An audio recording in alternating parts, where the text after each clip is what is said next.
dafa baxna ki dafa ñaan ki dafa rafet won ma ci ki bunjul ki dafa bunjul wan ñande ke saway ki dafa bunjul won ma ci ki bunjul ki dafa bunjul dafnen rafet yo men tamenda ingama dafnen rafet yo men tamenda ingara dafnen rafet yo men tamenda ingara did you know that's a richer Africa did you know that's a richer Africa did you know said the whole world love it did you know said the whole world love it be proud of your culture be proud of that what you got be proud. Jambo, vipi, karibuni katika kipindi cha Doc. I am Black, kipindi chaitwa Metamorphosis. Jifundishe, elimika na muelimika.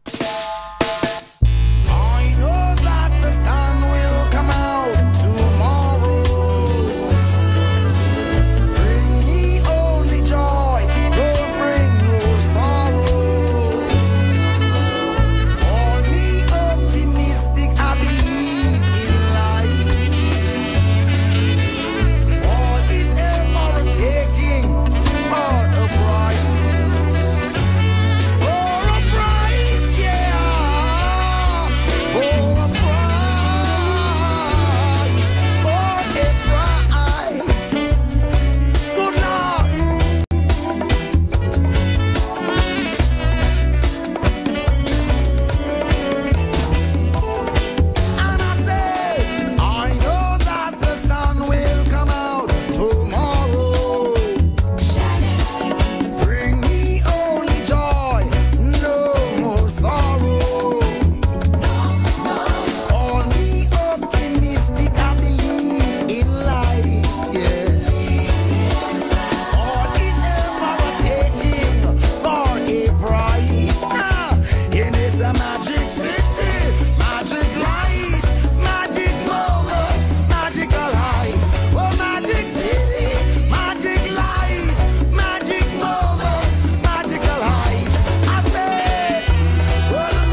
Don't let them fool you. Don't believe for a minute that they are with you. Jah free the people over hills and valleys too. Don't let them fool you. Don't believe for a minute they don't like you. Why try to make I unhappy? Really, I don't know. If it was up to them, my friend, we would never see the sun or the snow. Through that mystical communication within, we keep on coming together. I love to see brothers and sisters looking out for one another. That's the way it should be, not contrary. Stop tearing down each other. Only Rasta free the people over hills and valleys too. Don't let them fool you. Don't believe 1 minute that they are with you. Jah free the people over hills and valleys too. Don't let them fool you. Don't believe for a minute that they are with you. Our dogs won't do. You're just behaving like they want you to, yeah. I say arrogance is much different from ignorance, and I know you feel the same way too. Many live this life without having a clue. No reason why they are so sad and blue. Places to go, so much things to do. Not a moment to reflect on the cycle of life, yeah. To free the people over hills and valleys too. Us away from Africa with the intention to steal our culture. The good for the post by and say, humble yourself, my little one. Humble yourself, my children. Humble yourself. Oh, my brother, wa-da-da. Oh, wa-da-da. While you're done, wa-da-da. Oh, wa-da-da. Me loving Africa, wa-da-da. Love and emotion, my interpretation, love universal.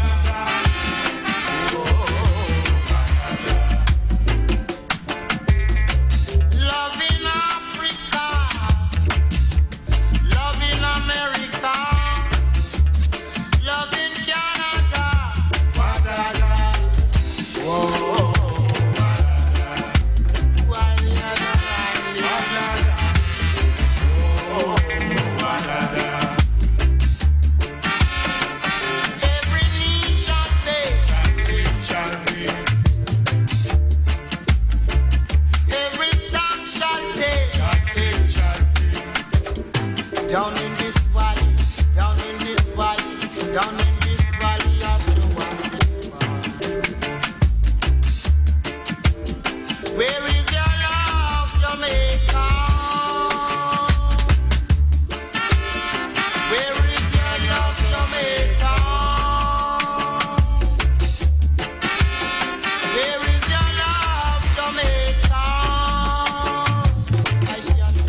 Nastalin, greetings, Eli.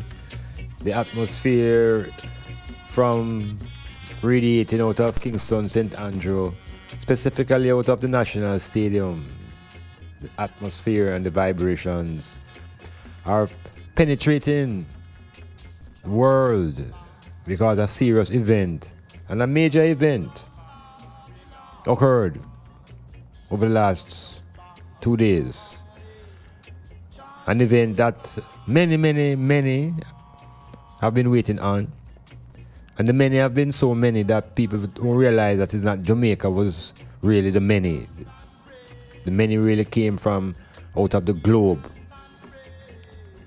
Because the construction of reggae music, coming from its foundation, the drumming, the African retentions, and the influence of Rastafari, maintains that this is the medium and this is the vehicle for transformation, and it is also the vehicle for the liberation of the consciousness. So here we have a man who has been incarcerated for a decade. When I say incarcerated now, there are those who will query the nature of the incarceration and the issues that are legalistic around the incarceration. But within the bigger plantation struggle, all black people are in incarceration. We're all incarcerated. Some to a greater degree than the others, because the plantation system still entails. But when the penal system captures you, it's a different type of incarceration.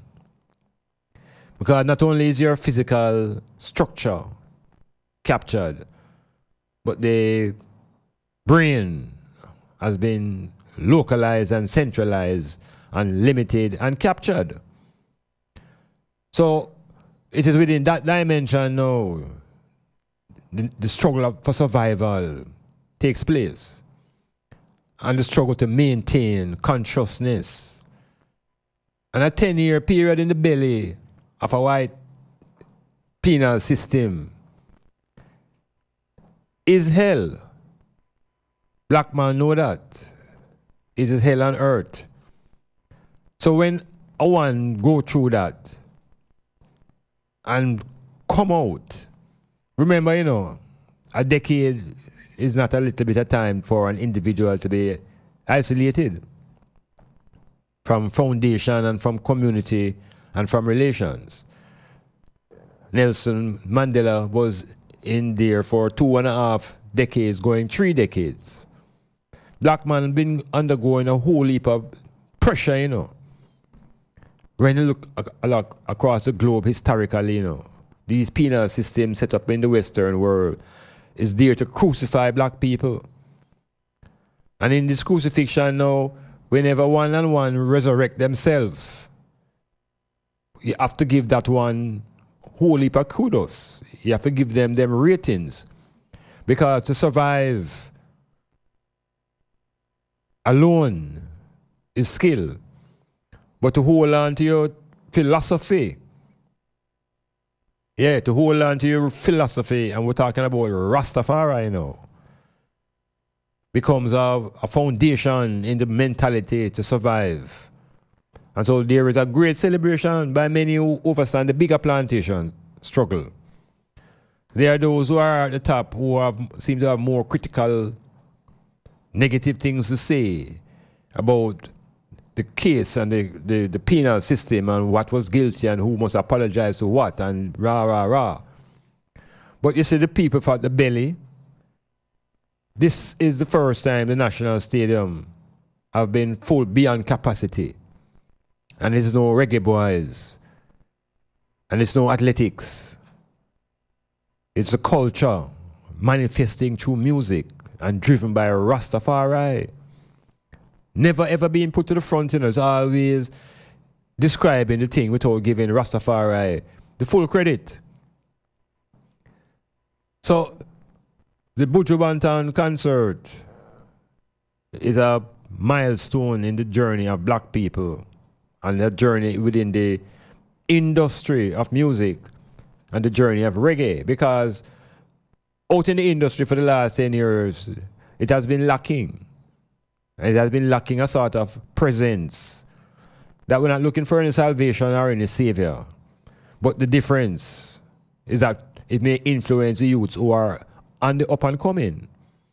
To see two brethren embrace each other on the stage in such intensity that the youth, I'm going to call them kind of vibrations within film settings, B-man behavior. Because look how the man them hook up. But this is beyond where the thing has been. It's an attempt to reconstruct and resurrect the consciousness that is supposed to be within the industry. So it's a serious event. It has been recorded globally. The most people ever to attend any event at the National Stadium, and it will never happen again. People trying to compare this to visits by other great ones. But this is a groundswell. This is coming out of the belly of the people. And it is red, green, and gold flag that decorate the place right through and through.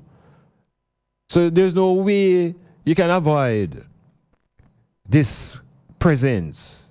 The presence of Rastafari, the presence of conscious, positive, transforming music.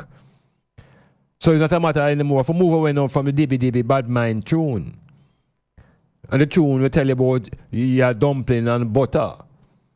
And the tune will tell you about my thing bigger than your thing. The whole thing have to get itself together now, because the example is there. Now, people will criticize a man's private, personal life. But you see, if a man spend 10 years in prison, and that man have 10, 15, 17 children, and how many different mothers, there must be conflicts within that man return to the settings, because 10 years is a long time to be away from family and friends and loved ones. So all those who are trying to create these negative images will soon fade away, because how many of us could spend even 1 year in a prison in America under white supremacy, domination, and ideology? So it's not about making a hero out of a man, but it's recognizing the stamina and the outpouring of people's emotions, black people, white people, yellow people, globally, because the music of Rastafari is a global sound. It has been used by all cultures. And perhaps the message is out now that we must reclaim it. We have to reclaim the culture and the music and recognize that it is central to the reconstruction of the Jamaican and the black man's psyche.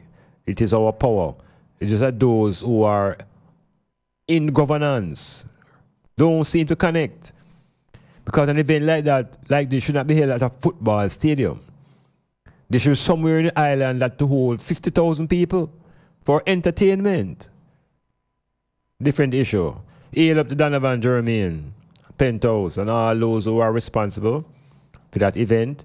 Some minor hitches with the transportation system and the shuttle system. 4 cars were robbed, and 2 of them were in the wrong place. But it was nearly a perfect, organized, and conducted event. And the people who came from around the world felt that they were fully rewarded for whatever cost it was. And so this could be an example of how our economy could be driven if the powers that be put the infrastructure to hold these events here. So, yes, Bantan is out.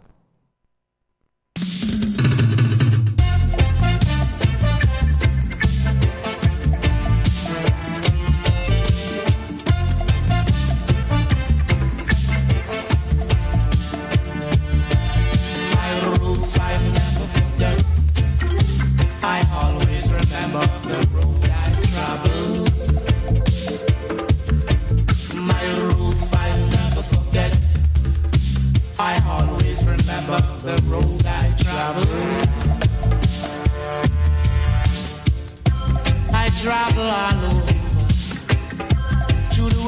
roots of Jaja.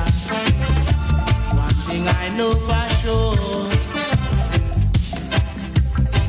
my roots I'll never forget. I always remember the road I traveled. My roots I'll never forget. I always remember the road I traveled. Europe I travel, England I travel, America I travel, I travel. My roots I'll never forget. I always remember the road I traveled. My roots I'll never forget. I always remember the road I traveled. How can I forget my roots? Yeah, the roots, the foundations. Buju Banton has made it clear that Jamaica, this land of slavery, is the foundation and is the root.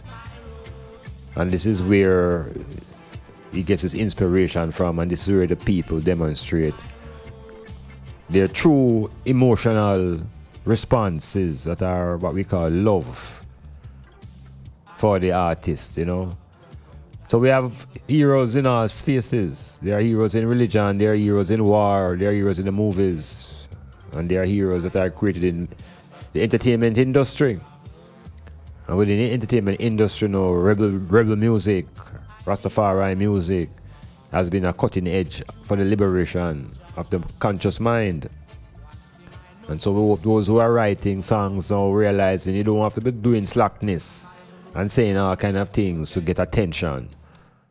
Say the right things and you will attract the attention of minds that are searching. And people are searching.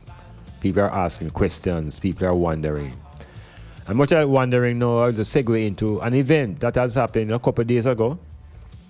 An event in New Zealand. And this event has seemed to create a little shock, a shock wave that has been traveling through the global mind. Yeah, the event that has occurred in New Zealand is what they call a mass shooting. Now, we here in Jamaica, we have been hearing about these things, but we always hear about these things in Europe and in North America. Like mass shootings, you know, like a weekly thing in America. You just know, so by a couple of days gone, past the year, about 7 going dead over there, so, and then the next day, past the year, so 12 dead. It's like that becoming norm.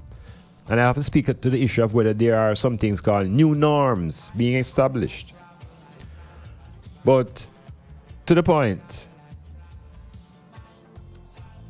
the event that happened in New Zealand, they call it Down Under. It almost not a part of the world the way we are being conditioned to view the world here from Jamaica and the Caribbean, North America. We see North America easily and we see Europe, and we even see South America because of sports. But Australia and New Zealand, them say it's down under our foot bottom. And that is a very long journey to get there by airlines, whole heap of hours flying and thing, all right? So it's kind of remote. So when certain events happen in these kind of places now, it causes shock, particularly to the cultures and the societies that live in those areas. So we can get up tomorrow morning. Well, a few hours ago, there was a shooting on a train in Utrecht, which is in Germany. And a man just shoot 4 people and stab somebody. So that happened. And then week before, something is going on in Lisbon. So all over the European continent and North American states, we have these outbursts consistently. In New Zealand, of all the places now, where the atmosphere is supposed to be all about unity of in diversity and respect for cultures and various religious groups. Out of the white comes a man called Tarrant. And his brother here now is an Australian. And he goes into New Zealand, and he goes back and forth, and he's a regular traveler. The document shows him travel all over Europe, all over countries that people consider to be fascists and have ideologies of racism. He has been to all these places. And his brother here now go into New Zealand and line up 2 mosques. And when him done lick shot and fire gun, is 50 people dead. And another dozen near dead. And more injured. No, this is outrageous. And the thing about it, every time these things happen, and by circumstance and accident, when there's a white shooter, they never usually dead in the shootout, they usually get taken alive. Maybe it's just by accident. But after all of this, what this virgin do, he was taken in alive. And was able to be taken to court and face him jury. But what is more interesting now, I want to show the item now. The virgin write a manifesto. And it shows that the brethren has been highly trained and organized and well prepared for the massacre that him carry out. The media now try to describe him as what them call a lone wolf. Meaning say, he must get up by himself and just decide, say, you know something, I'm going to kill some Muslim. And he must fix up him car and them thing, he must draw it and boom. That is what the media is trying to project. But you see, when you begin to exercise your own intelligence and reading from different perspectives, you realize that this brethren is a representation of a larger force. And what is this force now? This force claims that there needs to be a race war. The force that this brethren represent suggests that Jews and Africans and people of melanin and pigmentation are aliens and foreigners, and they should leave Europe and America. Now, that sounds like it's a political issue. But I want to speak to the perspective now of the religious side. Because here we have people in a mosque. And these people in the mosque now, they are showing reverence to the God that they worship, the God that they call Allah. But within all of that, here comes a brother with a bag of guns and ammunition and just martyr down, mow down innocent Muslims at worship. Now, it caused a big thing, of course, but as black people now, we have to reflect on our own story. Because we have to remember now, we have been conditioned and socialized to believe that the church and the synagogue and the mosque are holy places. That these places are the sanctions and the home where the God and his people gather.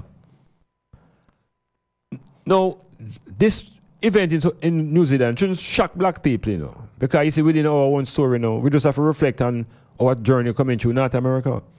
When the 6 little girls were bombed in the church in Alabama in the 1950s, or I think it was Selma, one of those places. Our little black girls were blown up, and it never became an issue. And we as black people continued to pray to the God that we were told to pray to, and that those little children were praying to, and we continue. So we see where some man rush a synagogue upstate New York and kill off some Jews. And you wonder now, how is it the Jews in their synagogue don't have any protection and they have their God overlooking them? And then the mosque now is attacked. And the people in the mosque get killed. The island roof walks into the church and kill off the black people. I want them really ask themselves the question now, this institution that they give us called church and mosque and synagogues, and the arching power that's supposed to be observing events in these things? How could these things take place? On what basis now can we have any rational way of recognizing that it's all right? Because how can it be okay? Who at a higher level would sanction these types of killings? So in other words, now I say to the item now, we have to question this whole supreme thing that's supposed to be overlooking everybody. Because the Muslims are not being protected and their supreme force is Allah. And the black people long time exposed and have been brutalized. The Jews are not protected in them synagogue. So where is this protection thing that we have been looking into? So maybe it's all an illusion. That protection comes from being self-armed. That protection comes from having your own defenses and resources in place. So I said to them now, when we look at the airplane that went down in Ethiopia, 157 people vanish at an impact. What is the nature of these people? Are these people in a situation where they have a soul that now can be rescued? Is it that those who were on the plane who were Muslims, those people were praying to Allah to protect them in the plane? The plane had 30 different nationalities. And within the nationalities, you had those who were Christians, those who were Muslims, and those who were neither. And yet, everybody went down. So where is this, and what is this thing that we think is overarching and responsible for our security and our safety? I think we have to begin to think about taking up our own self-defense. We have to begin to stop relying on this protection from above and begin to defend ourselves right here and now in the practical. Thinking through metamorphosis.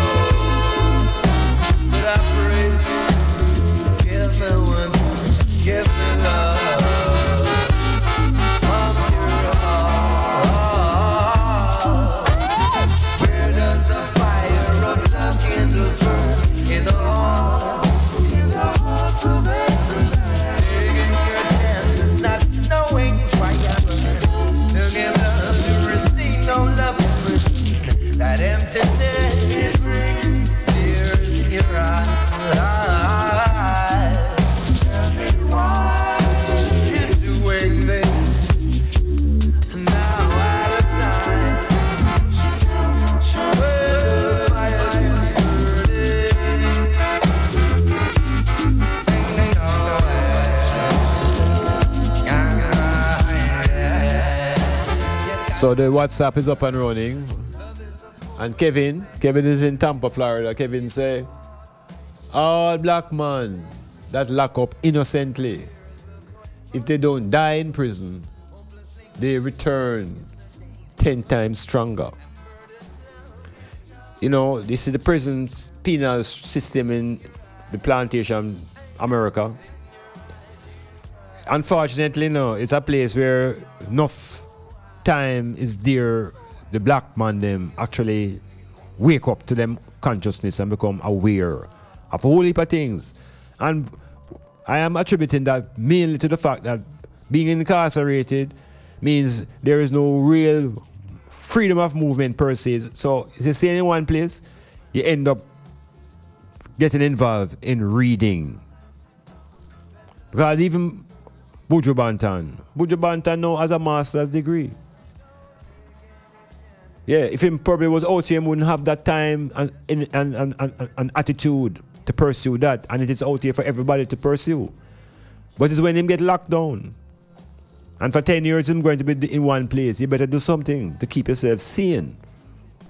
And part of maintaining sanity is to study. And to read. Malcolm X, many more have gone before. And they have transformed themselves because of that pressure and stress where now them can't go on with them have to just hold them one spot. Even things like solitary confinement is a serious condition for put a man in. So it's unfortunate that enough of we have to, as black men, have to get locked down before we start realize how to galvanize the power of the brain and the mind power. Sometimes we spend too much time out here pursuing to have money. And having the money without the mind power, you will lose the money and the system will take you away. So, yeah, those go in come out stronger. The majority get abused while they are there. And Buju Banton made it very clear during the concert that no guy within the 10 years did even come near for abuse him. In other words, the same anus remains his. Yes, and certain things, because within that world, you know, sexism and racism and homosexuality and all those things now dominate that world, because there are no women there. And there are feelings that are sexual that run through man. These things happening where whole man gather in one place, in the military and in the prison. And in those prisons worlds now is a whole different order. And I tell you, to hold on to your philosophy and your ideology is not a simple thing in a place like that. So, within the metamorphosis now, I really want to speak to the thing that this shooter in New Zealand, what he has pointed out is that is his inspiration. He has made it clear enough that his inspiration to do this mass killing is determined and comes from the President of the United States. He says Trump inspire him because Trump is a new symbol of whiteness, of white identity.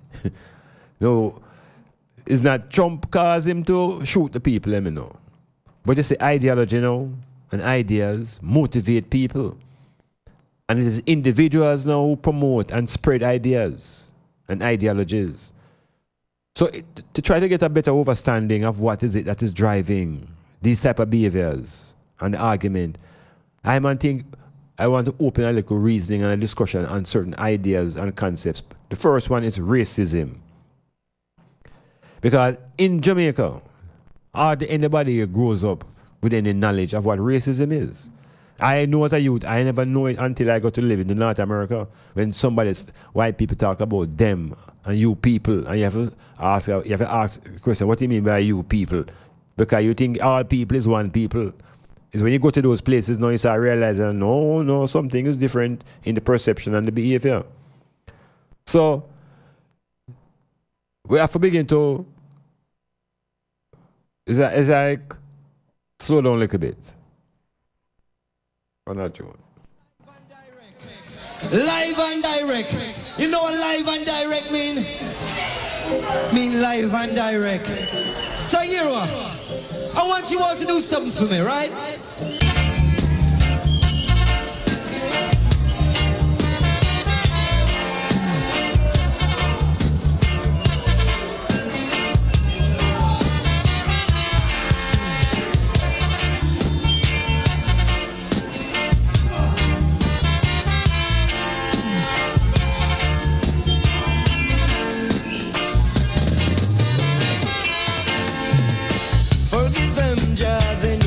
They're doing. They blame the Rastaman.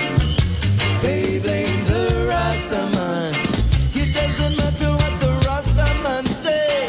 They want to crucify him, Lord. Anyway, only Jah know. Only Jah know. Only Jah know. Only Jah know.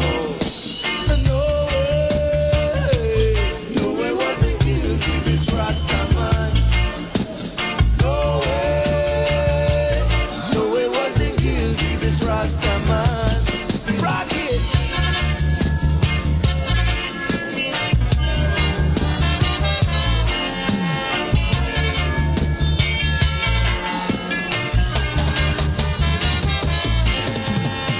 Forgive them, Jah, they know not what they're saying. They blame the Rastaman, oh how they blame the Rastaman. Reading their books, looking at the cover. as well in the chanting in the background. So I want to say now about this idea that we have been hearing very often now in North America. We're hearing it more now since Trump has come to office. But it began to surface in the local mind, I think, more under the Obama administration. And I'm speaking about the thing called racism. As I say, as a youth, I never grew with that knowledge.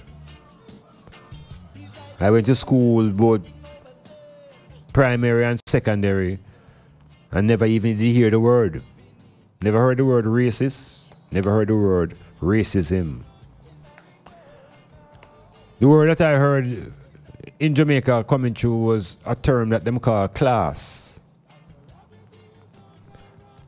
And I knew it was somehow associated with money.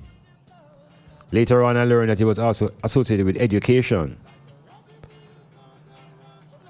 And then when I went to school, them put me in a class. So you cannot get the notion of groupings. And you try and move from this class to the next class. Now it's getting to a struggle to move up in class. Maybe that's part of this, the subliminal programming. We hear people talk about them trying to move up. So class is an idea that was and is dominant in Jamaica. The idea of race is global, but in a space like Jamaica, at the time I'm talking about up to those 50s and so forth, the idea of race was never really a theme of discussion about anything. It was just there, and it was just there. Then there is what they call issues of gender. And in that gender struggle, they speak about sex and sexism. So we didn't hear it in Jamaica either, because we weren't at the point wherein the women were so outspoken and demanding, etc., etc. So what we really didn't know is what we call classism. And so people considered Jamaica was a classist society. And within the context of class now, you had these various levels of the class. You had the very lowest class, and you had the upper class. But then, remember that these are imaginary structures, you know, even though kind of people fit into it. So you had a thing called a middle class. So there's an upper, a middle, and a lower. But then between the middle and the upper, you have an upper middle class. And you start to get more and more stratification. And it's on that basis now Jamaican plantation society sort of function. And people are encouraged to move up in class. And you do it by acquiring money and property, land, or you get education. So the people who are striving to be in the up class, middle class, usually are the people who are fairly educated. And they pursue jobs and they get employment and they keep the state going. Race is the driving force in a place like North America, in the United States, and in Europe. And in the societies where the European and the white man is a dominant cultural force. He uses race as the motivating and the controlling force in that society. In Jamaica, as I said, they use the concept of class. But it does not mean race does not exist in Jamaica. But it does not mean it's not focused on because of, let us say, the size of the population, for example. Population is over 90%, 95% black people.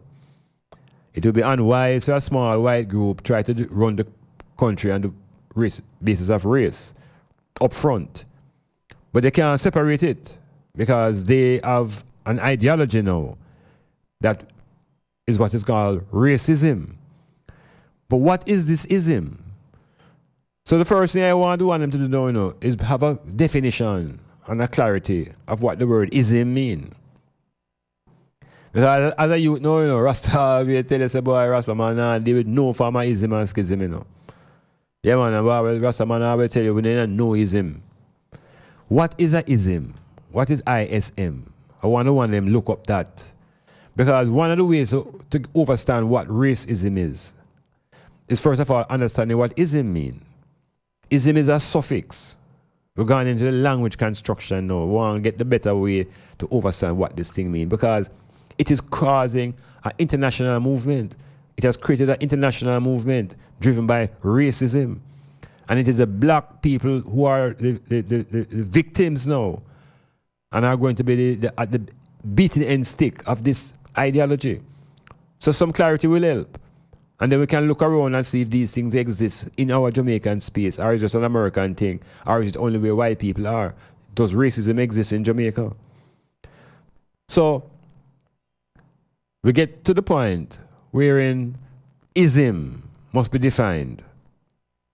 ISM. And we can attach ism to root words. That's why we can have race ism. And that's why we can have sexism.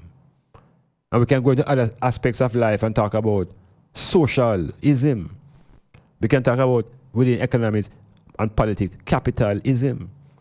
Within religion, we can talk about Anglicanism, Catholicism. So ism is the term. I want them just penetrate for a minute. It's 3 letters, ISM. And once we get an understanding of ism now, let us begin to see how does it apply now when we apply it to the concept of race.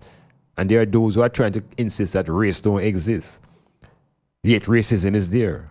So say it's a double talk that. How can race not exist yet but there is racism? What is race? But the first thing is ism. Check it. We're coming. Many African children Willie woy, living in a concrete situation. How Willie woy, African children are living in a concrete situation. African children, I wonder do they know where you're coming from? African children out there in a concrete situation.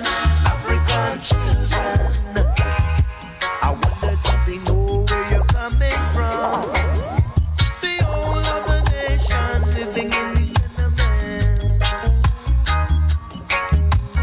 crying and applying their council for assistance every day. Now that the tribulation so sad, now the environment so bad. High rise concrete, no backyard for the children to play. African children are living in a concrete situation. African children, I wonder do they know where you're coming from? African children, whoa, in a concrete situation. African children, wonder do they know where you're coming from? All of the nation are living in this tenement. 3-car stone wall concrete, beautiful. They're renting increases each and every other day. Structural repairs are assessed and yet never live out of action on the 27th floor. And when they work this way, African children living in a concrete situation. African children, I wonder do they know where you're coming from? African children living in a concrete situation. African children, I wonder do they know where you're coming from? African children down Yeah, they say if you don't know, well, not what they say. I'm on saying that if you don't know where you're coming from, you just lost. Yeah. It doesn't matter say if you don't know where you're coming from, you don't know where you're going, I don't really follow how that connect. I don't understand how those two verses connect. what connects to me is that if you don't know where you're coming from, you're lost. And not because you know where you are right now mean you're not lost, you know. You can know where you are right now and you're still lost because you don't know where you're coming from. So, it's not just enough to know where you're coming from. You have to know where you're also going. Where are you going? What does your future look like? And that defines from now. So, you cannot confuse yourself. But we're still returning now to the concept of ism. People have enough time to look it up and get a little idea of what this thing called ism is. I'm going to say that from a long time, Rastaman used to say, we're born all isms. Because isms and schisms is what create a divide amongst the people. Now we have to go to the dictionary now to find out what this ism is and realize that is a term, as I said, that's suffix that can be added to many, many words. Alcoholism, when you're overwhelmed by an abnormal condition that you result from excess. That becomes another ism. Now, in a definition, I give you a working definition for ism. A distinctive doctrine or cause or theory. An oppressive and especially discriminatory attitude or belief. Now, ism, you know, watch it now. An oppressive and especially discriminatory attitude or belief forms the basis of an ism. Now, if you apply this definition now to race and try to get a clarity now of what really is racism, then you will see that it is an attitude that is oppressive and discriminative as it relates to race. So one group of persons have this attitude and this belief about race. And their attitude and belief is that the race that they are of is the superior race. So within racism, it's a struggle because it is one group imposing their beliefs and their doctrine on another group of people. Classism, one group of people doing the same thing, but them call themselves the same class. And within sexism, we see the same issue. So, this brethren in New Zealand declare himself to be representing a doctrine that suggests that the white Caucasian race is superior. And on that basis of superiority, his inspiration of this ideology comes out of the White House in the United States. Because racism has become the new norm in American politics and way of life.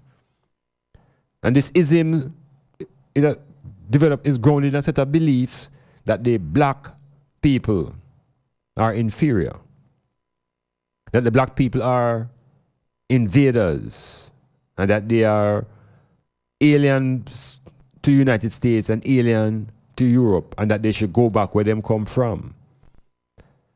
And on that basis, a man takes up a gun and goes about killing and killing. And it's not just in New Zealand it manifests itself. It has been happening in North America. But the New Zealand case is shocking because this place is so isolated and removed from the mainstream. So when people talk about racism now, it is not just a set of beliefs only and attitudes. It's also something that is maintained through institutional frameworks. These beliefs now are manifested through institutions. And the institution that we really want to just glimpse into is religion, education, and politics. Because racism now surfaces everywhere. It surfaces everywhere within the Western plantation where there are power systems and power structures. So, classism is dominant and rampant in Jamaica.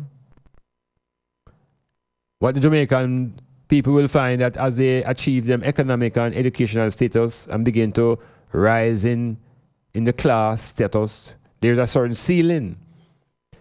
And when they reach that ceiling, them lick them head, they can't go any further because the further journey now is along the lines of race, where the real wealth is and the real money and the real owners of this plantation exist. So, black people now, we are being shocked by racism because the religious education we get tells us that God made us all and we are all created equal and this and that and that and that.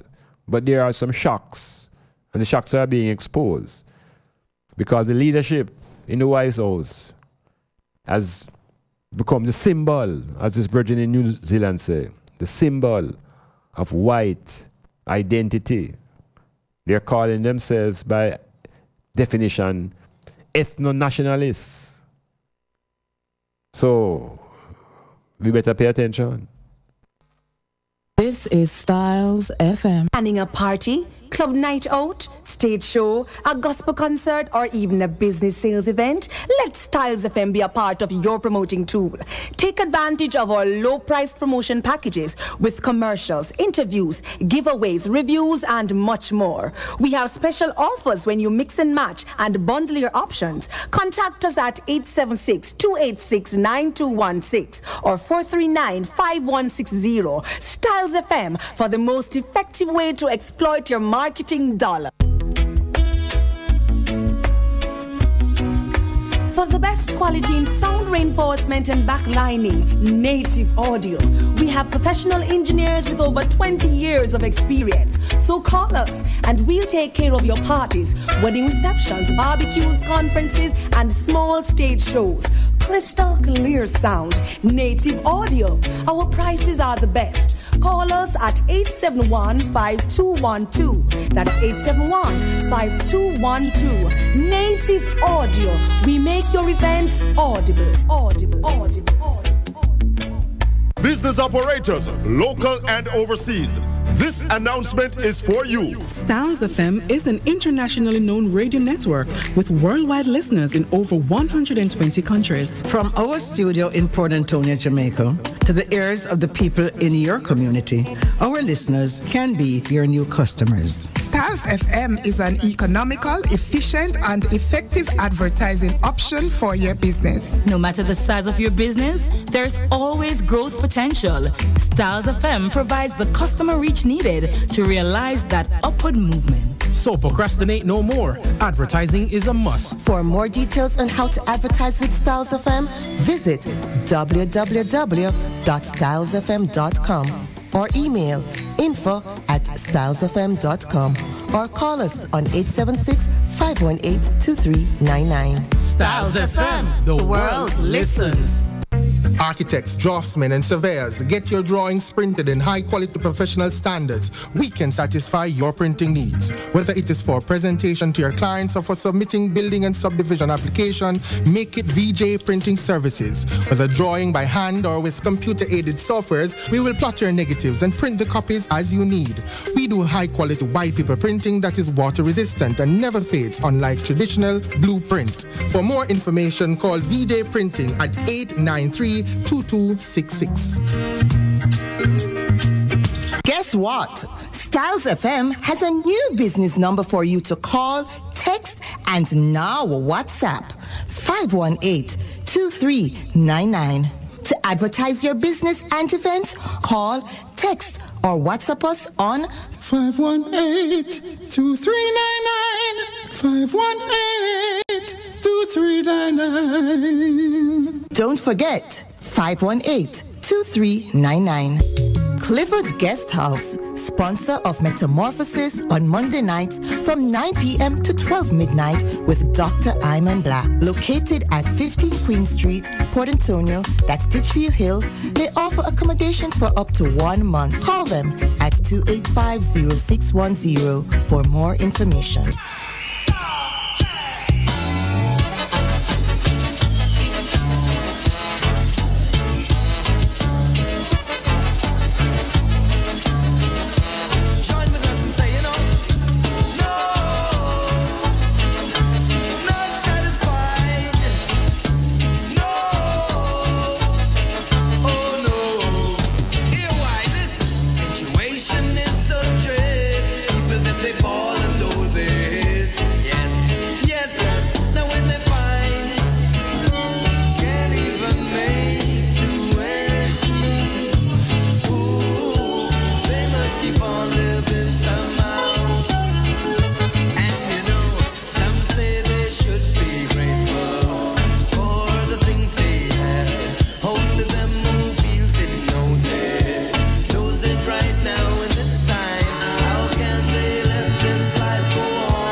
Ideology.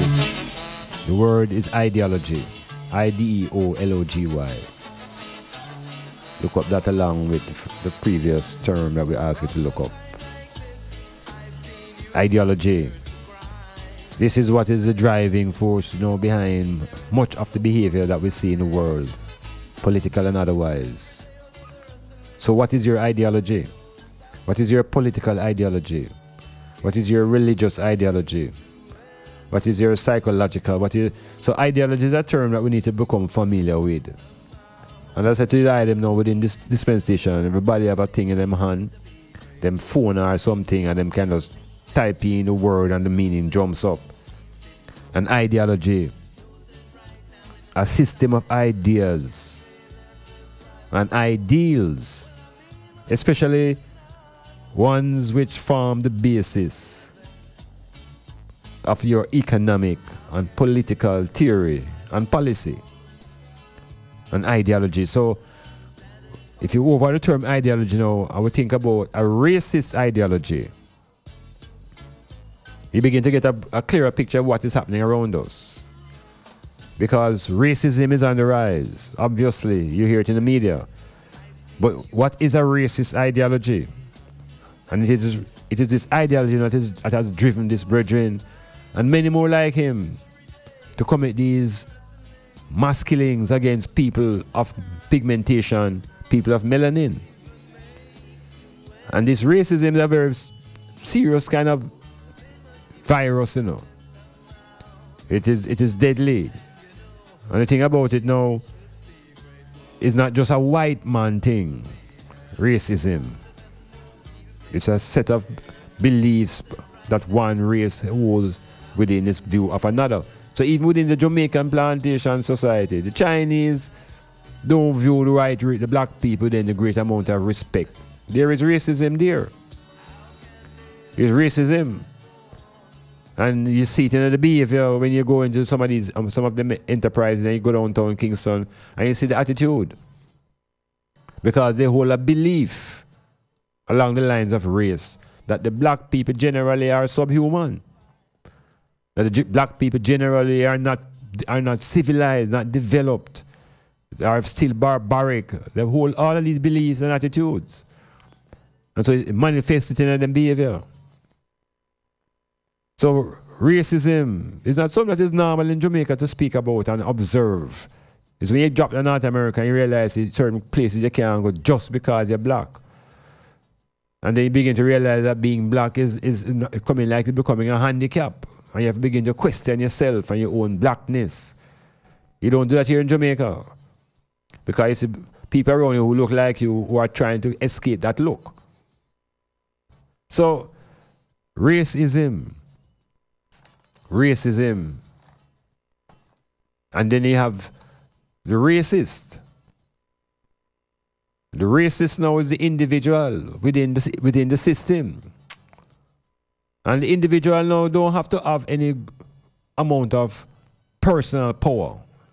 If the society and the structure gives him that edge or the privilege automatically. In other words, now in America you have a thing called white privilege. And that is inbuilt into the system. And it is driven by racism. The ism suggests that the blacks there have no moral and legal rights. Therefore, anything can be done. So it's a matter of coming to a knowledge of what these isms are, and then how do we organize ourselves and counteract these isms. So race, again, is a major force. And when Marcus Garvey tried to speak about race in Jamaica, they run him out.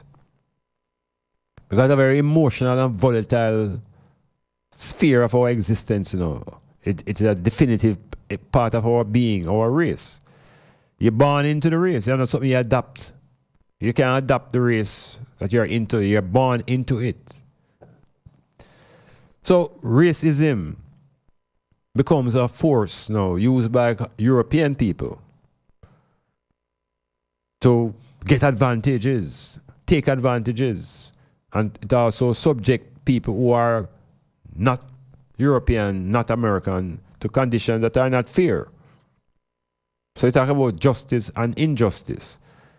And within the system where racism is dominant, there's always injustice. So you have poor, uneducated Caucasian people.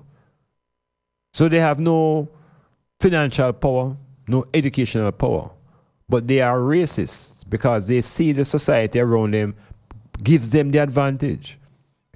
So the poorest white will still feel superior to the black man with all of his money and property. Because it's psychological now. It's psychological. It's about belief and of the knowledge of your race. So when the black people continue to hold on to the belief that they are inferior, it feeds into the ism of racism. It feeds into it. And at a more fundamental level now, when a little white child sees the image of the white Jesus, it inspires that white child and feel divine and feel secure and feel okay inside. But when the black child sees the image of the white Jesus, him don't feel any great feeling, begin to feel insecure, begins to feel inferior. So the little white youth, before even getting the information, the images around him give him the feeling of being superior. Him go to church and them say everybody looking up on the wall and them say that Jesus, and them say the Son of God, that, and he look like him. He must feel good about himself. So it don't have to be spoken. It's in the environment. And so you wonder if the children born racist, but they're in a racist society. A society that promotes racism. And they tell black people now that they must not speak about racism, otherwise they are being racist. Well, one of the essential elements that make a racist is that that person is a part of the power system, part of the power structure. Because if you lack power, it's hard to demonstrate any racism. You can't demonstrate the isms of racism if you lack power. So ultimately, it is within the structure, it's within the institution. So we find it in religion. We get stories and images that project people who are evil as black. It's racism that. It is one race promoting themselves as superior and the other race as inferior. It's all over the education system. All of the heroes who discover for Europe are made heroes for black people. And the black people who fight for liberation for black people are turned into demons. So racism is real. And it's almost innate within certain environment because the children don't have to be told. The environment shows them that they're either in a superior position or they're in an inferior position. And the parents around now are critical whether they're going to feed into that or whether they're going to counteract that to allow the black child to have some sense of self-worth, or whether the child is going to lose that self-worth and begin to have an inferiority complex, and it gets more and more difficult. So racism is real. Classism is real. And in Jamaica, we have our own thing now that we call colorisms. Yes, colorisms. Another ism that comes to oppress and divide and separate. Yes, Rastaman say long time, born all isms and schisms.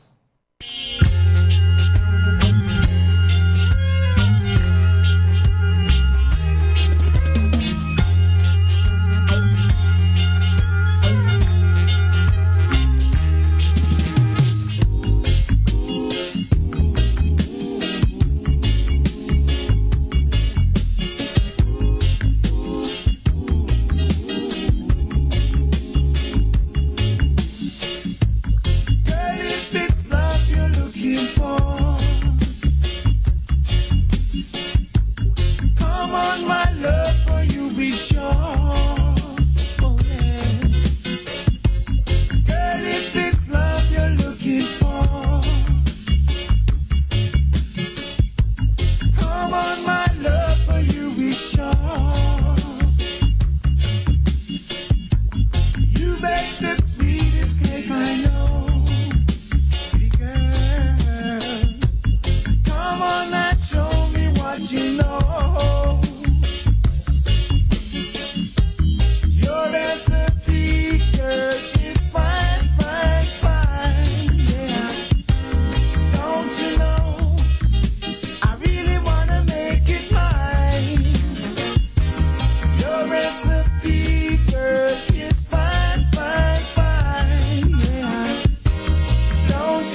Yes, we're looking at the notion of race and racism and the whole meaning of the term ism, and what happens when we apply ism to things like class or sex or race.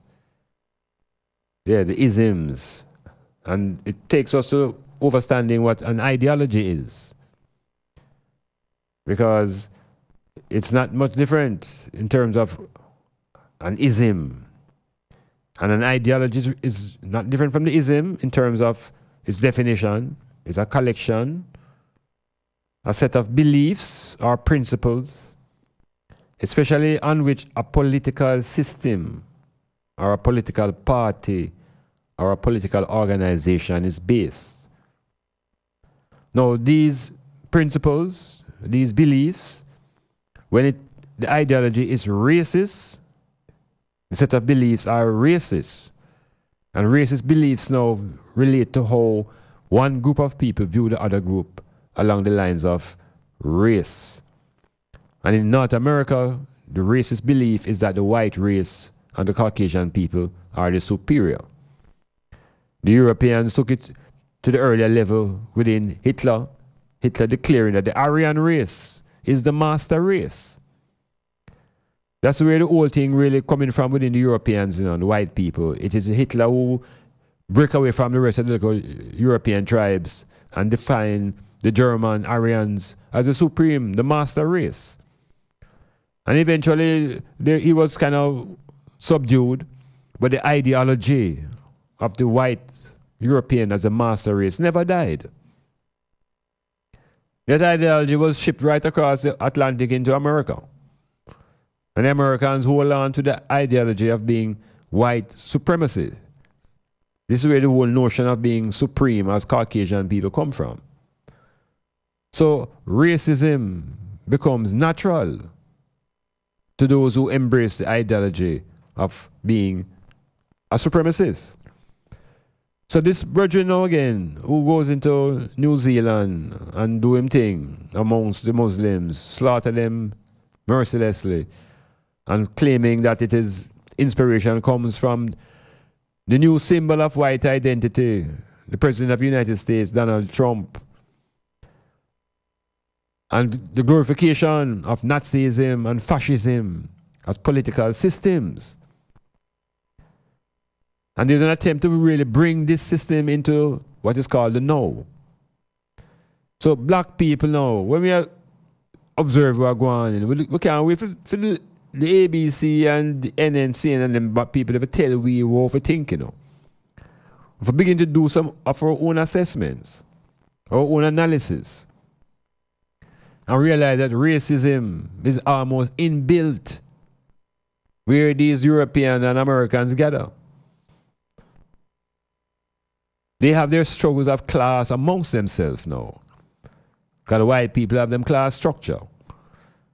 If you go to a place like India, you see a whole class system that runs the whole place. It's called a caste. C-A-S-T-E. A caste system. And again, it's all about segregation and separating people and putting those who are higher and lower and separating people along the lines of economics and etc. So these are man-made institutions. So racism is something that is being practiced. It's a practice not just by white people, but wherever they are dominant, it becomes like the normal. It becomes normal. Prior to Trump in office, there was a serious rise up against Obama by the same white nationalist identity in America. The whites who felt offended that a former slave could be in the White House. Yeah, it was a total affront to the organizations in America that defend white ideology, racist ideology. How could this offspring of the descendant of a slave get into the White House? So it caused a whole heap of bellyache. And Trump represents the backlash. This is the backlash now to Obama.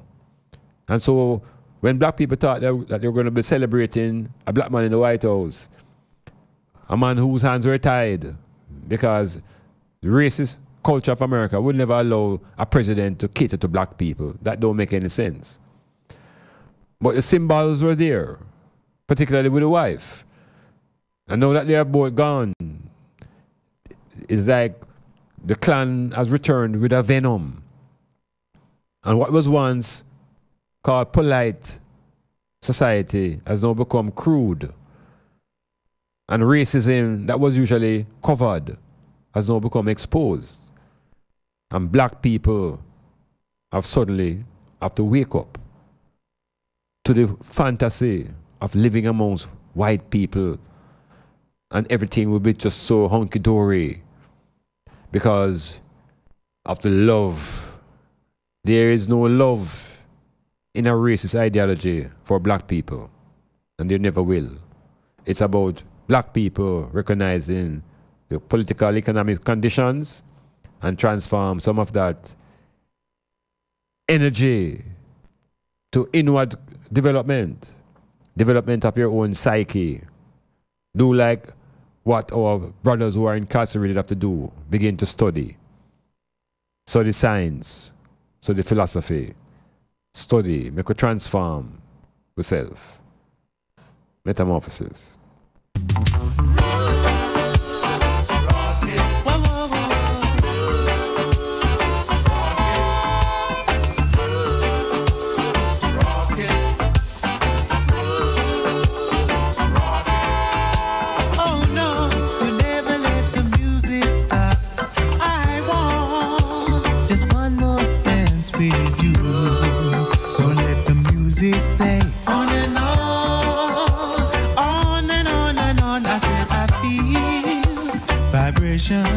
I wanna know, are you feeling the same way too?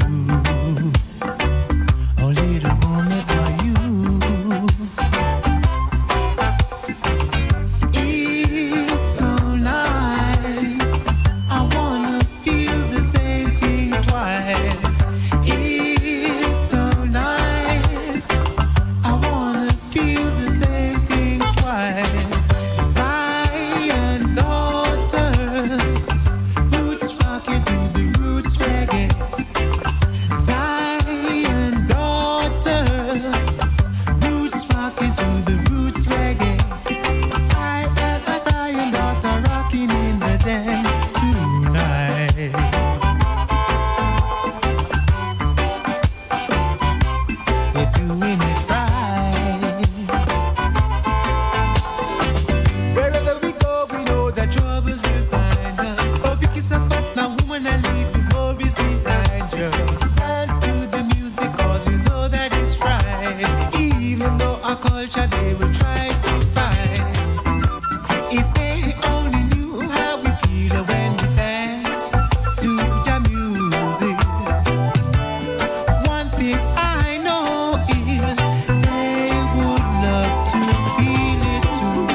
Yeah, the reasoning, expanding, moving away from just simply looking at ism to how it is applied within the world of politics and economics and science.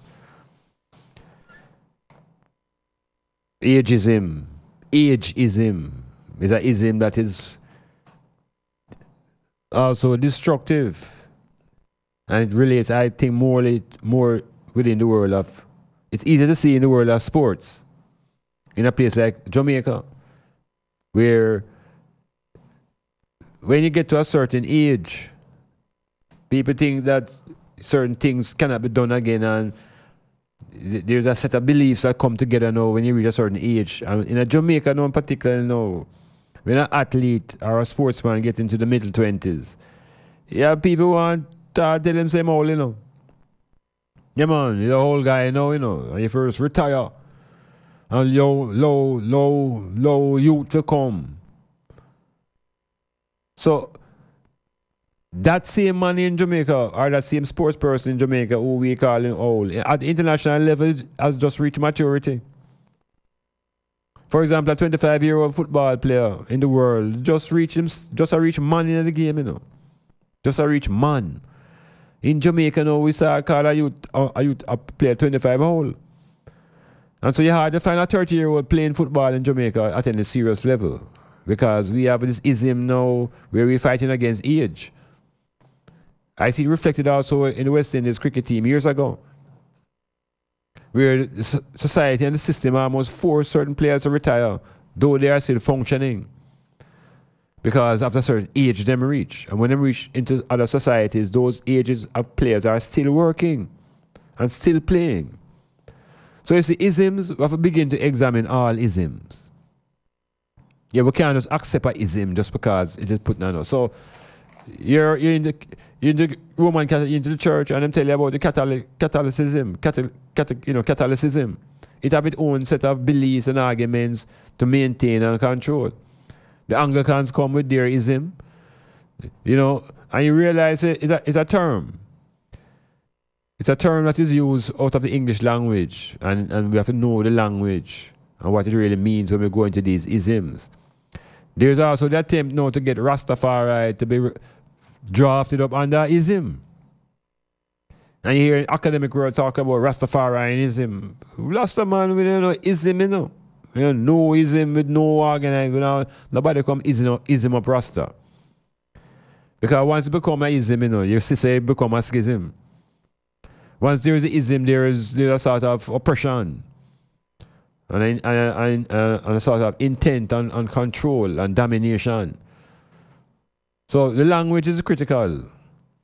And racism is what Haile Selassie spoke about in the speech about the philosophy, which holds one race superior to the other. Until that philosophy is finally and permanently discredited, there will always be war. So racism is that philosophy. And white racism is what is really the cancer throughout this planet. That wherever these people go, they establish themselves among others as being the superior people. And what is essential, that them can't do that unless them come with them Bible and them religion. There's no way they can establish any level of superiority unless they come with it through a philosophy and an argument. Because the evidence in the world and the monuments that are remnants of Greek civilization reflect black people's culture. So you have to come with something else. Something else, and it has to be in the thought process. It has to be in the control of the thinking. So the ideology now that holds one race superior to the other has a foundation in religion. Yeah, that superiority of race is grounded in religion. And if you go into the mythologies of the religion that give us, for example, Christianity, there's a mythology about how man was created. And right away you see that all kind of isms involved. Because in the first place, there is a demonstration of sexism. Because all of the other life forms are made with males and females. Birds, plants, animals. And yet the storytellers, when it comes to man, it's just a male alone. So there's a problem already. There's a problem already. Because there's an attitude that the male now is supposed to be superior. So the schism start already now, you know. The ism start already. Sexism start.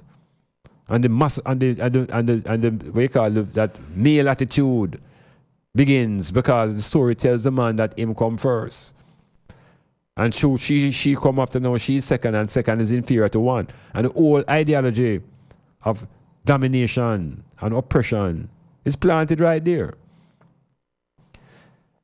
And before we go any further, you realize that the years say children are born.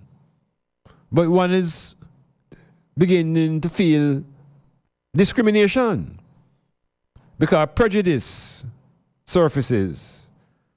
Because when one is offered the gift to the creator of God's force, it is rejected. So you begin to see the first signs of prejudice. Yeah, man, bias.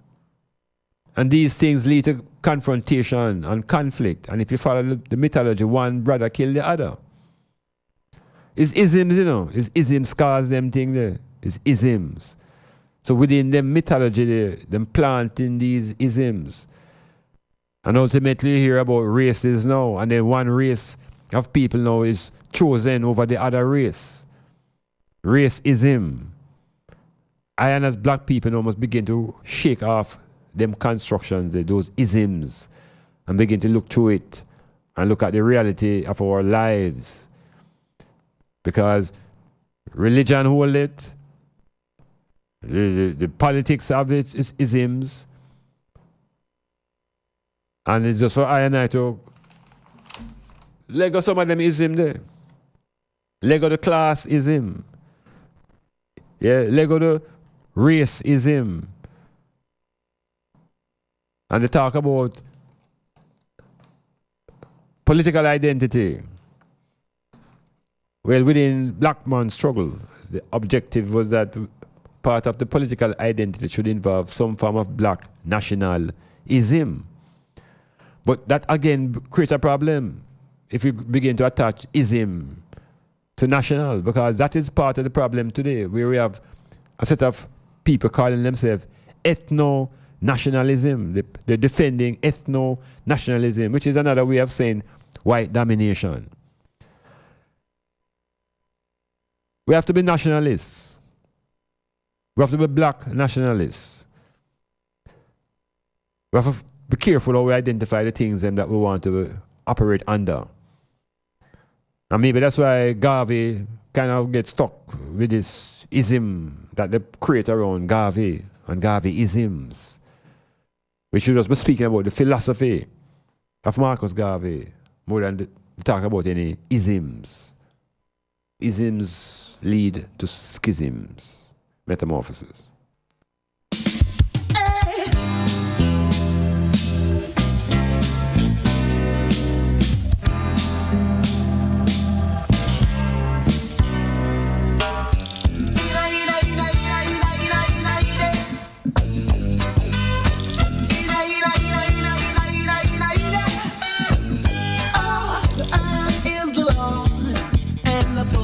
Thereof now gave man his love, and they rewarded with violence. In these last days, lend ears to what I say. Man in his ignorant state, signed and sealed his unfaith. Doctrines of the falling angel, no water, quench eternal flames of hell. Hellfire, I said doctrines of the falling angel, no water to quench eternal flames of hell. Hellfire, earth crisis,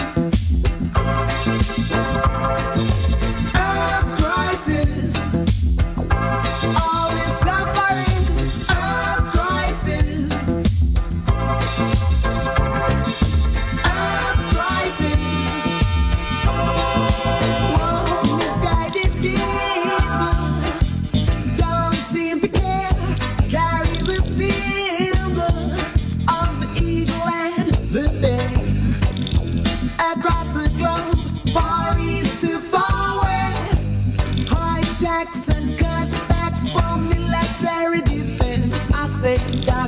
of the falling angels. No water, quench eternal flames of hell.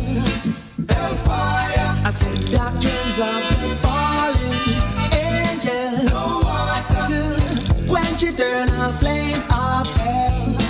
Hellfire, earth crisis. Earth crisis. All this suffering, earth crisis. In a earth crisis. Whoa, whoa. Superpowers have a plan. Superpowers got a plan. Undermining third world man. Undermining third world lands of minerals. Rubbing lands of minerals. Destroying, creating. Creating famine and pestilence. You hear what I say? Hear what I say? Listen.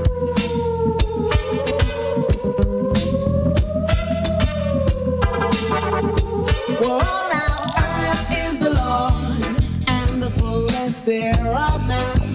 Gave man his love, and they rewarded with violence. In these last days, lend ears to what I say.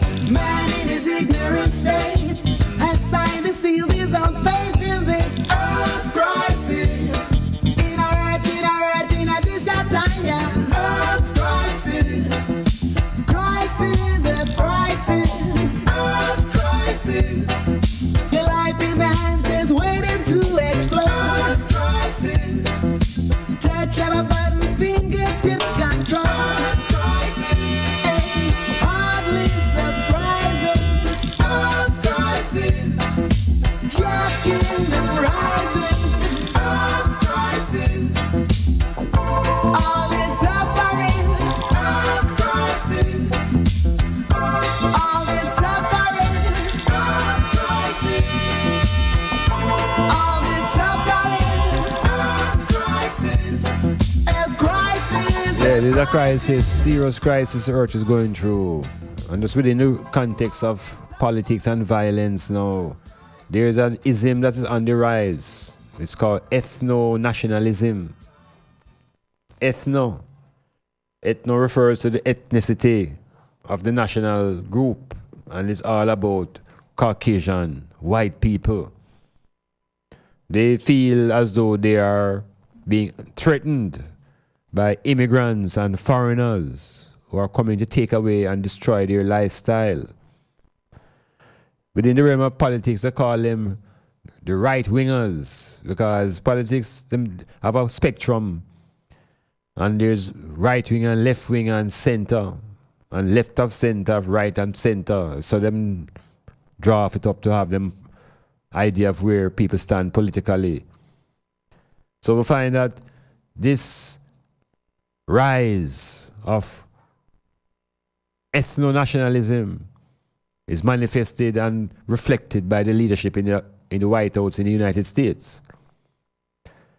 Wherein there's a leader in the White House who's moving more like a gangster. Where for the first time in a number of decades, the American presidency coming like it get hijacked.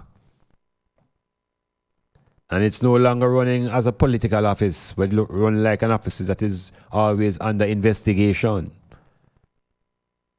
So the ism that is taking over the earth quietly, and according to the findings of this brethren here now, Tarrant is his name, he said that there are hundreds of thousands of people like him planted all across the world in important places, particularly in militaries and security systems.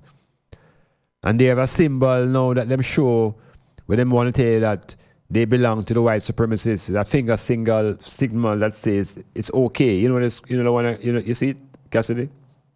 When them go so, Trump do it all the while, and the white boy do it and show us this is a symbol them used to tell you, say, yeah, we are of the same club, we are white supremacists. I mean everything is okay.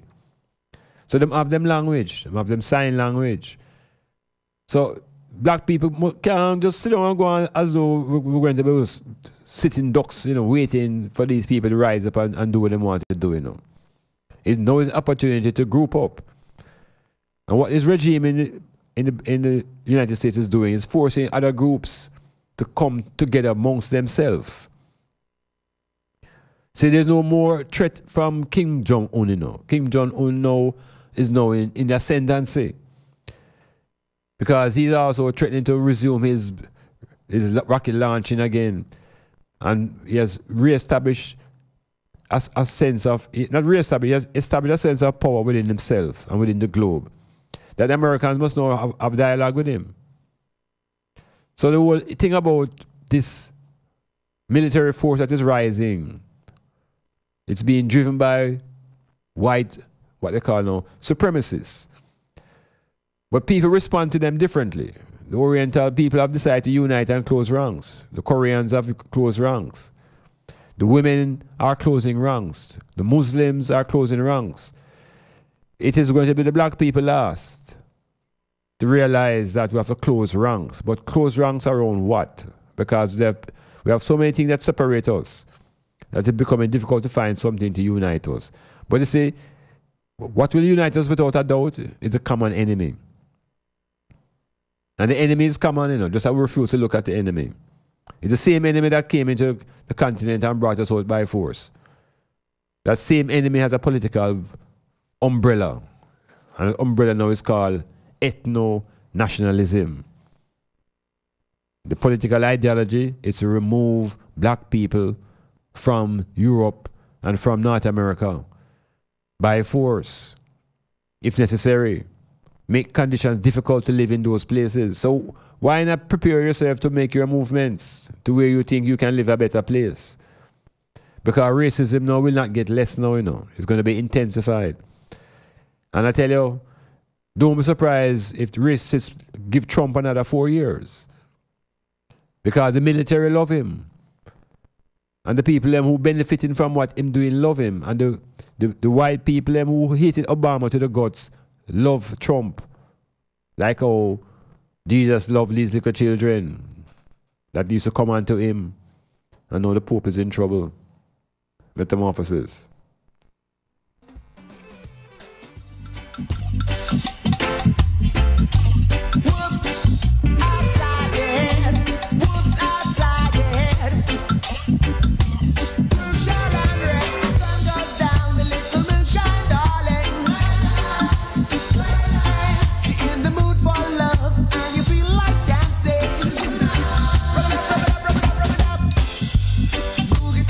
Music.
sunshine that's going around.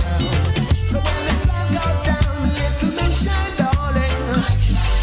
Hey, hey, you're in the mood for love and you feel like dancing. Sounds called ravers. Got you craving for more. Sounds called ravers. Got you craving for more. Come everybody in a overdose. I guess I rhythm drive the whole world. Come everybody, Manili Band. I wanna know what that you feeling. Whoops, outside your head. Whoops, outside your head. Whoops, outside your head. Blue shell and red. Come everybody in a earth man. Come everybody, Manili Band. I wanna know what that you feeling. I wanna know what that you feeling. Got you crazy. Metamorphosis rolling through in this period of time when we're on the still experiencing the vibrations of the Bantams concert and the fact that Jamaica has this attractive power through culture that will transform the whole condition of living if things were to be organized along the lines that people could feel that they have a chance. But the isms that on top of the people in Jamaica are great. And the isms that we find in a system like the politics is a serious force. And one of the tribes maintains a certain ideology, and the other tribe has a different ideology. But guess what? In Jamaica, both tribes have the same ideology. It's the same ideology. So the belief systems of the parties are the same. And we look at the history of the ideology of these two parties. We find that historically they are coming from the same foundation, which is the Empire and the British. They have both shared the same desire of independence. They separated in the 1970s in the harshest way, dividing the country into labor rights and socialists, capitalists and socialists. And then at the opening of the globalization era in the 1990s, both of them returned to the same ideology, which is capitalism. And it's that ism now that is governing a place like Jamaica. This ism now has a set of beliefs and practices and principles that don't really work to the benefit of the black population. It doesn't. Because capitalism is like an outgrowth of slavery. It's like the next stage of, it's a transformation from slavery in terms of politics to capitalism. And in capitalism, it's a matter of who controls the wealth of the society. And if you know the story of Jamaica, the wealth of the society was always controlled by foreigners, white people, the English. So the foundation of this society and its wealth is not based upon class, but based upon race. The wealth was in the hands of one race, white people. And it is that this race now that would go out and begin to exploit other races and bring them here under the condition of servitude. And it's in this mixture now, this mixture of races and servants, that we develop this thing now that we call it in class. So the Oriental, the Chinaman came here as a servant. His was more glorified, so he was called an indentured servant. And his conditions were such that he could repatriate. Same thing for the Indians. So they have a sense of self along the lines of race. They have that sense of self. They have a sense of their own racial history, and it's maintained amongst themselves as a group. So they're not feeling inferior. They don't have inferiority feelings amongst themselves. The black African people now, brought here under a different condition, brought here as chattel. And in that chattel condition, it is a situation where the chattel is reduced. It's a human being reduced to chattel. A personality reduced to animal. So therefore, it's in a condition that is inferior. And so this superiority, inferiority thing develops along the lines of race, right here in Jamaica. It is a racial minority group that brought the majority Africans here in a slave condition. The same minority racial white group brought the Indians here and brought the Chinese here as indentured servants. They have never left. As a matter of fact, if you go to the Jewish Museum downtown Kingston, Charles Street, you'll be shocked to know the history of this country and the role that the Jews have been playing and still play in Jamaica from the 1700s.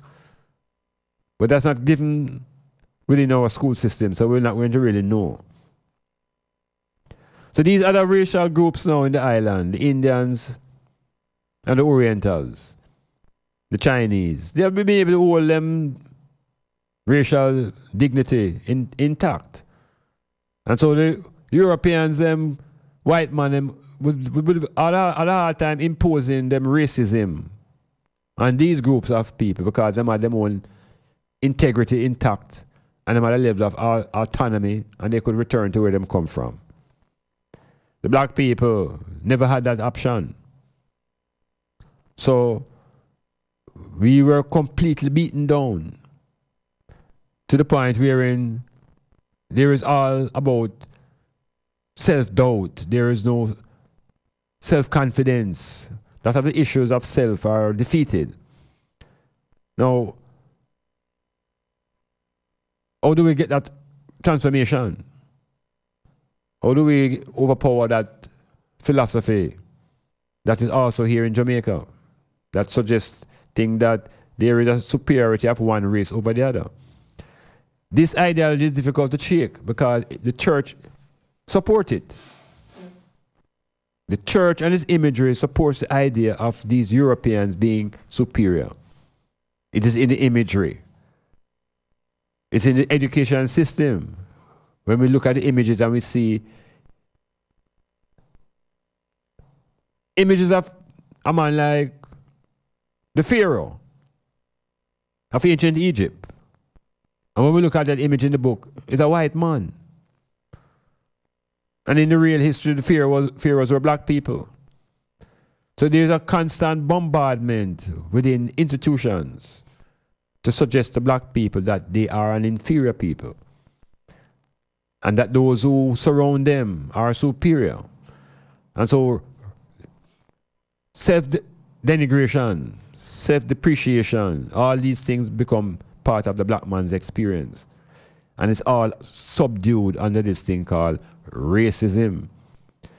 It's not in the face in Jamaica, the way it's in the face in America and England. But it is here.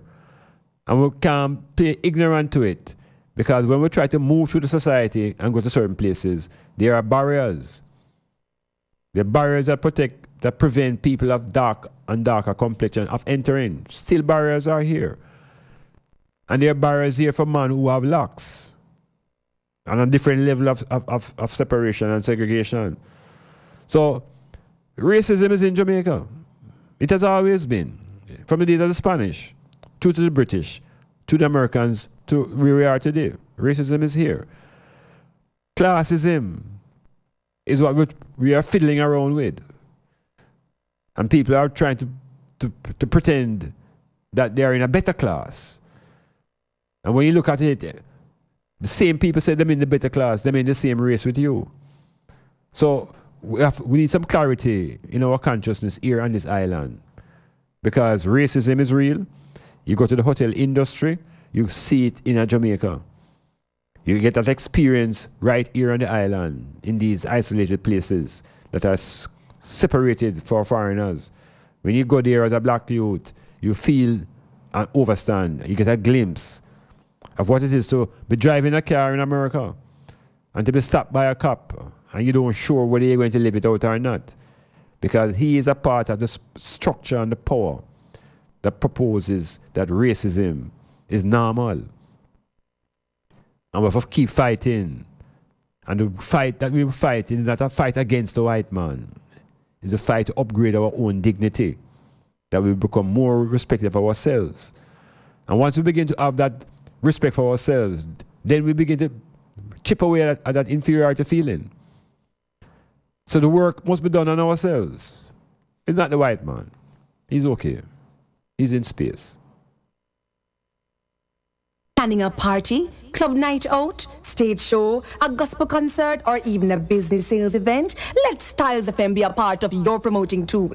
Take advantage of our low-priced promotion packages with commercials, interviews, giveaways, reviews, and much more. We have special offers when you mix and match and bundle your options. Contact us at 876-286-9216 or 439-5160. Styles FM for the most effective way to exploit your marketing dollar. It's Wow Factor Tuesdays with Chungy and Shelly. Every Tuesday from 9 a.m. to 1 p.m. It's entertainment and interaction at its best. With features like the Share to Care segment, the Uprising 10 Countdown, and the ever controversial Love Break. Yes, it's the Wow Factor. Your Tuesday mornings will never be the same again. Remember Styles FM on social media. View us on YouTube, Styles FM Radio. Follow us on Instagram at Styles FM. Like us on Twitter at StylesFM961. Become a fan on Facebook. Styles FM 96.1. This feeling is taking over me. I'm so excited. Feel the euphoria. Tuesdays from 5 to 9 p.m. with the Master Mixer Musical Maestro Digital Team. Giving a total satisfaction with melodies and memories by the score. With the widest selection of genres and hits. So you don't know that program you turn up, you know. So you know Patek's a full dance, the one you slap with. Digital and we are party. Yeah, we flawless. Euphoria the program. Every Tuesday. 5 to 9. Every Tuesday. With the Musical Maestro Digital Team. For complete auto repairs and services, come to Akon Auto Technology, located at 33 Bumble Crescent, Port Antonio, Jamaica. We offer specialist services in wheel alignment and wheel balancing, brake drum and disc rotary servicing, state-of-the-art ultrasonic cleaning and testing of your fuel injectors. We also stock an assorted range of auto service parts, tires, and motorcraft batteries. If we don't have it, we will source it for you. Call us at 876-715-5205 or email AkonAutoTech16@gmail.com. Akon Auto Technology, beyond the typical auto mechanic shop. Clifford Guest House, sponsor of Metamorphosis on Monday nights from 9 p.m. to 12 midnight with Dr. Iman Black. Located at 15 Queen Street, Port Antonio, that's Ditchfield Hill, they offer accommodations for up to 1 month. Call them at 285-0610 for more information.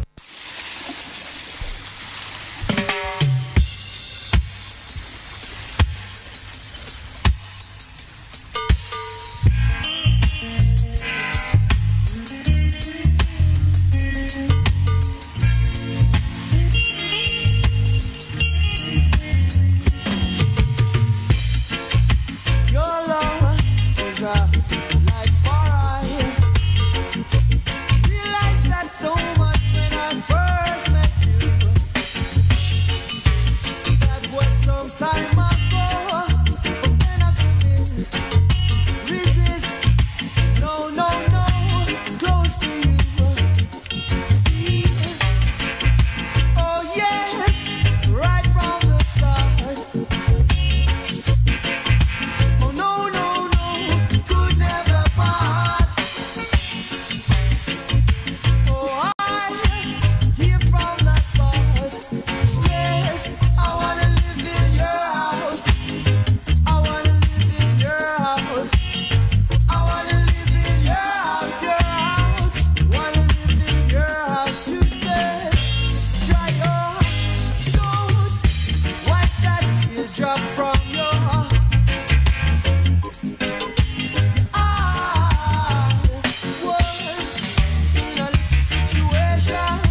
walking on a tightrope.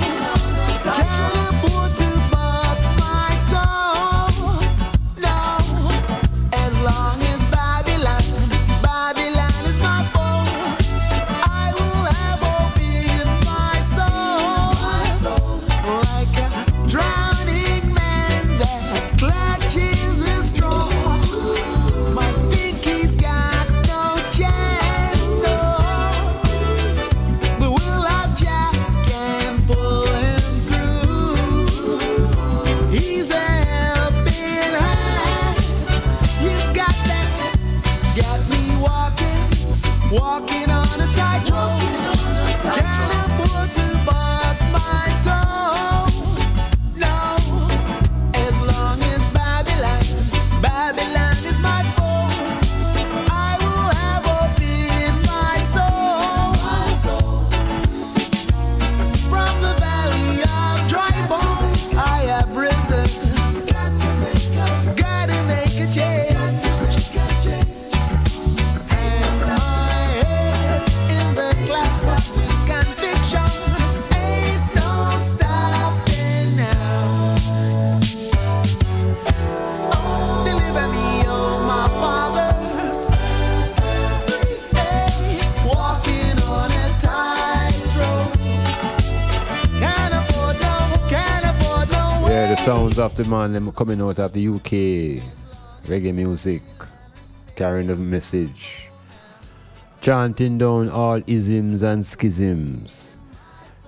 In this dispensation now, it's almost as if it's normal to say that hate is on the rise. Yeah man, hatred is on the rise. And there are groups of people who are trying to normalize hatred. And it falls under the umbrella of what they call white supremacist ideology. The ism that suggests that one group of people are superior by nature.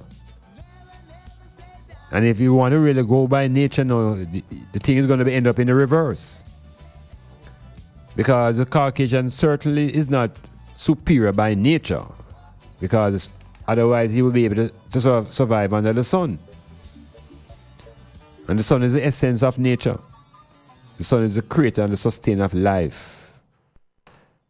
Sun is one of the forces of nature, fire, along with water and air, part of the natural trinity. So if you are a superior being, you should not have difficulty enduring the forces of nature that are natural. So there are so many other ways we can dismiss that ideology. But in the practicality of it now, if you have the power, that's when you have the talk. And the Europeans and Americans have secured themselves with power. Power in every form. The same way Garvey tells us to get power in every form. And we as a people, black people, have been stuck on that type of power that don't transform nothing in the practical world. We have all been searching for a spiritual power. And investing a whole lot of our time and resources in this thing called spiritual power. And becoming prayer warriors. And everything is all into this abstract spiritual prayer world. And in the practical world, where there's need for shelter and money and economics and military, we are lacking. We're lacking in the areas of power that Garvey suggested. Commerce, military, science. These are the areas where black people need to focus to have power. But instead we're into the sky. We want to be highly spiritual. And the higher the spirituality is coming, like the less resources we have in the practical world. And so we fade away in debt and leave children to struggle without resources, and they must find their own way. We have to change the methodology and realize that in this time, in this 20th, 21st century, when people are fearful of the world ending, black people better be careful that in this ending, we don't end up being the losers. Because an empire is falling. Something is ending. It's not the planet Earth, you know. The planet Earth never ends. The sun, which is the ultimate source of life here, has an infinite amount of energy. So there's no ending from that point of view. What we have is systems coming to a close. What we want to do is bring down a close to this white racism. This ism that has been operating on the planet from the time of the Romans. Yeah, this ism that they bring into Africa, bring it into ancient Egypt. This ism that speaks about superiority and inferiority and brings it into the religion and proposes that the male is now superior and the female is inferior and disturb the whole family structure. So we are faced what we call out the isms. If we call out the isms, that we can see it in its practice. And to those who think it's a great idea to be practicing any of these isms, there's a chance to think about it. Because even amongst our own relations, there is a kind of isms, you know, individual beliefs about themselves, and that ultimately them feel that them are so superior to the man them around them or them woman, and there's this constant struggle to define who is superior. But hate is what is rising, and the hate is driven by white racism. And the brethren who went into New Zealand to demonstrate it to the world, and they know so they're not going to shoot him. He has a manifesto over 70 pages. So this is not a little lone wolf who sit down and write 70 pages. This is somebody who's a part of an organization. But because the media don't want us to know that it is more widespread, them try to isolate him. And when they isolate the one man, they always have a mental issue. That's always the diagnosis. Oh yes, he's mental. Well, the whole race of black people are mental because we're under oppression for hundreds of years. And we don't behave like that. Yet, when we decide to get violent, we direct it to each other. Why we can't direct it to the enemy? You know why? Because we are afraid of the enemy. Because the enemy looks like our savior. What a thing.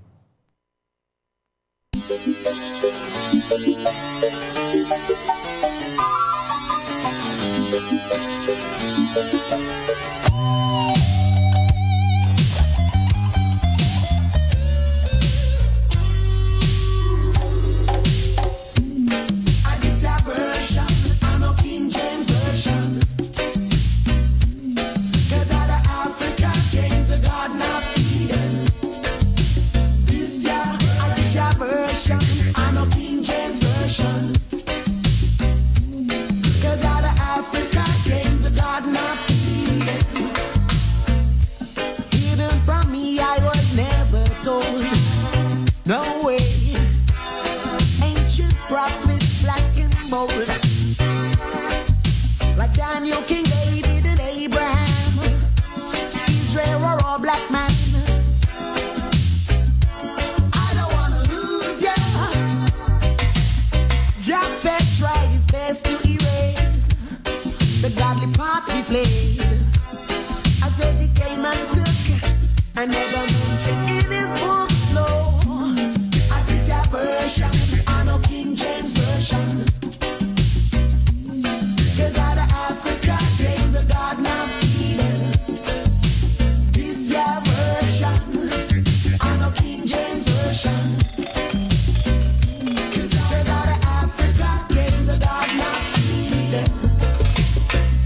In Esau's chapter of history, so little mentioned of you and me.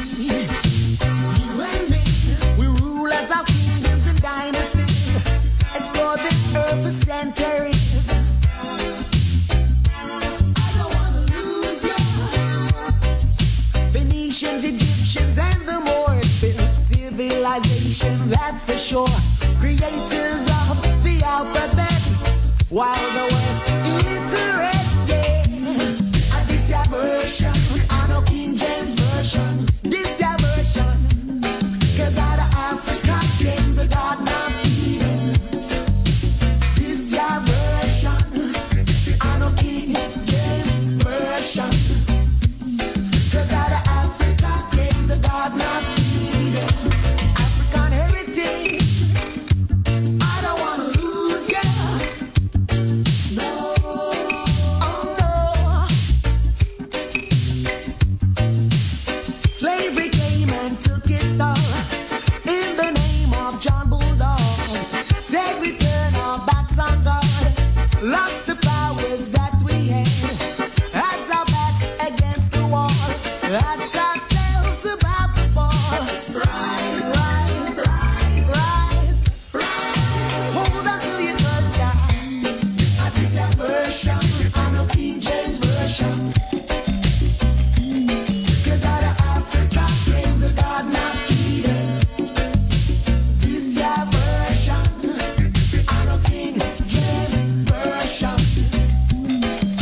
The King James Version has been a significant text drops on the heads of the black people in this Western world. KJV version. People like to run to it to draw a sort of reference to justify whatever it is they want to say or do. But you know, within that book, we find that there are a whole of isms get exposed in that book. Despotism. There's another form of ism, you know. When we look into the, what we're going to call the education system, you find that there are some ways in which we are informed that doesn't really lead to any great amount of consciousness awakening, because a lot of the ideas that they give us now within the education system feeds into this ism system of racism. So you're educated to feel that you're not of any great amount of value. So you're given a misinformation about your own story. So when we want to talk about the reality of black people tradition into this Western Caribbean region, we have to make reference to Columbus. We can't make reference to Ivan van Sertima, who will take us 15,000 years before Columbus, because that set of information is going to destroy the ism that is being created in the education system, the ism that inferiority of the black race is what is normal. And so therefore the white people now, the other races must constantly feel this sense of superiority. It's racism. So in a Jamaica now, when you leave Jamaica and you go to America, it hits you in the face. Because while you're here, we integrate with all different groups, and we even grow with different groups without even being conscious that it's of a different race. Because of everybody growing up in Jamaica thinking that all is one. But when we step into the North American climate and go into Europe, we realize that it's not the same. That there are some distinctions in the thoughts and the patterns of the people thinking and their behavior. So within this time here now, we are faced with a war, and the war is a war of hatred against black people. And we can't win this war by trying to love. Martin Luther King tried it already, and he paid the price. And returning hatred is not the answer either. So what is the answer? The answer is a turning internally to regenerate within inside our own selves, something called self-esteem. And there's no self-esteem until we become aware of our own history and our heritage. The solution doesn't rest amongst the white people. It doesn't rest amongst any other racial group. It rests amongst our own selves. And it comes to the awareness that as much as hate is on the rise against I and I, we can't begin to continue to hate ourselves. It just adds to the problem. And we can't turn around and love ourselves so.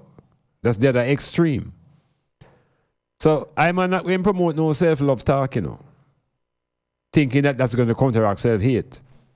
That's just taking it from one extreme to the other. What we really need is a balance between this love and hate. And that's what we call, that's what I call care, and that's what I call respect. So we don't need no self-love to counteract self-hatred. That's a seesaw argument. That's like hot and cold, extreme to extreme. And I have to find a balance. And the balance is finding self-respect and to find care. Once we resurrect care, you know, and self-respect, we're on the road. We're on the road to recovery. Because the isms of the race, the superior dominant race, keeps us thinking that we are inferior. The only way around that is to upgrade our perception of ourselves. Yeah, it will never come from the white man. He will never tell you, all the while we spend our time trying to tell him that we and him is equal. I see that behavior amongst us all the while. Every time white people come around I, you see a lot of people trying to show them that they are equal to them, which means they're starting off from a position of being inferior. So we have to change our gear there.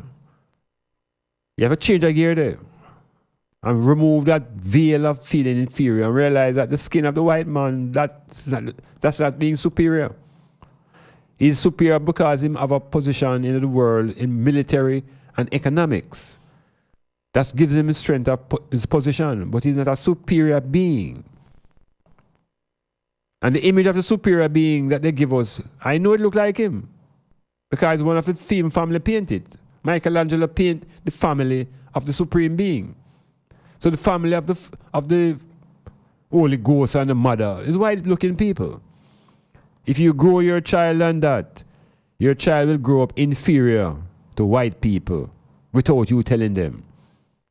Because if the Almighty God sends a son who looks like the European and the American, why should my black child feel that he is equal to the white child? It's built in. Isms, racism, inbuilt in the institution, religion, politics, education, sports, you name it, it's built in. And the cure will come from self-revelations, self-awareness, self-cure, self-reliance, metamorphosis.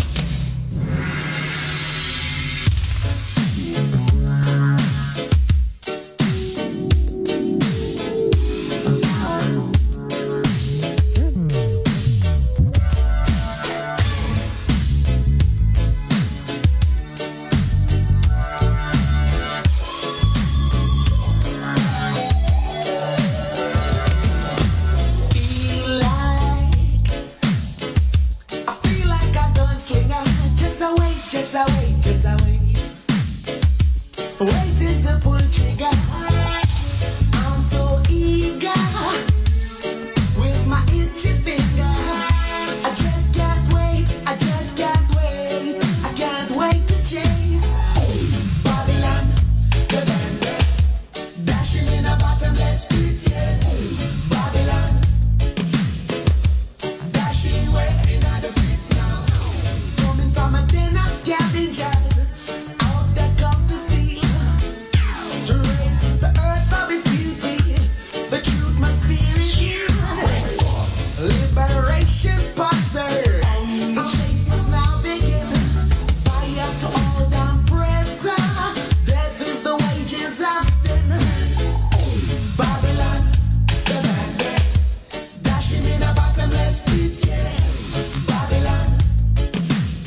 mystical villas. Now blessed is the man that walking on the concept and God and after the sea the sky fall. Now stand the ways of sinners. Oh, religion. Boys the life and laugh the land. And live laugh the land that meditate day and night. I do remember that God they are not so. Yeah, the religion world now is there's all kind of whole heap of isms and schisms within the world of religion. Because you know the island like Jamaica now, all the thing evolved. The Catholic Spanish people come here first with them Catholicism, you know. Yes, Catholicism. Them come with that and drop it on the island. And then the British come with for them Anglicanism. So them two isms you know is around the island, you know, religiously. Anglicanism and Catholicism. And both of them coming from the same foundation. One they just a break off. Because of personal differences in the leadership and political ideology that the Anglicans became the Anglicans and the Catholics remain the Catholics. But they have them isms, they have them set of beliefs and them principles. And both of those principles and set of beliefs were dropped on the black people's head. So the black people, some became Christians, some became Catholics and some became Anglicans. And in that separation, some of them feels, for them own was even better than the other one. In other words, that sort of contestation where one group now begins to claim that they are actually more righteous and closer to God. But the ism would intensify because the Protestants would emerge. They too are also rebelling against something. And then the Methodists and the Seventh Day and the Pentecostal, and you have a whole slew of small isms who claim that they have the truth. And every other group is far away. So that makes space now for some little pseudo leaders, some little false leaders now to appear in the disguise as preachers. And they too maintain and support the isms. And these isms keep separating the people, making one group feel superior to the other group. Because that's what it's all about, the superiority feelings. One group think that them closer to Jesus than the other group. And the other group thinks that them know God more. And them better at interpreting God's word. And there's a whole heap of struggle amongst one set of people. All because of these isms. So it's clarity we need, because we don't need so much division amongst ourselves. The politicians already break it down to two groups. We don't need another splintering of 50 to 40 groups, because we know that in Jamaica, Jamaica have the most churches per square mile in the world. So we see the effect of these isms, or they divide the people. And we see the effect of not just isms in religion, we see it in the politics. And we see the big one that is called racism. That is the ism now that is threatening the world because of these people who feel that people of melanin and pigmentation should not have any say in the world except being labor forces. So this youth here now who went to New Zealand, Tarrant, him is associated now with the right-wing, alternative right-wing groups in America. It's the same right-wing that is in the government in a place like Israel. And whereas do you want to see a greater struggle than the Israelis and the Palestinians? And these two groups are drawing in reference now to the same King James Version of the Bible, where the schism between these two groups is said to be planted from the days of the Bible stories. So one group sees itself as almost a representation of the Almighty. In other words, the God of Israel is who they make reference to. But the Palestinians obviously don't have the God of Israel. They have the God of Palestine. So early, we say, again, the God issue becomes problematic. Because the Palestinians certainly do not call upon the God of Israel, and vice versa. So these are man-made constructions to divide and to conquer. we as black people must begin to examine every ism that we are involved in and see how does it benefit individually you and I as a group of people. So the Palestinians and the Jews are at each other's neck, claiming that biblically they have some justification. And the Jews are claiming the Bible.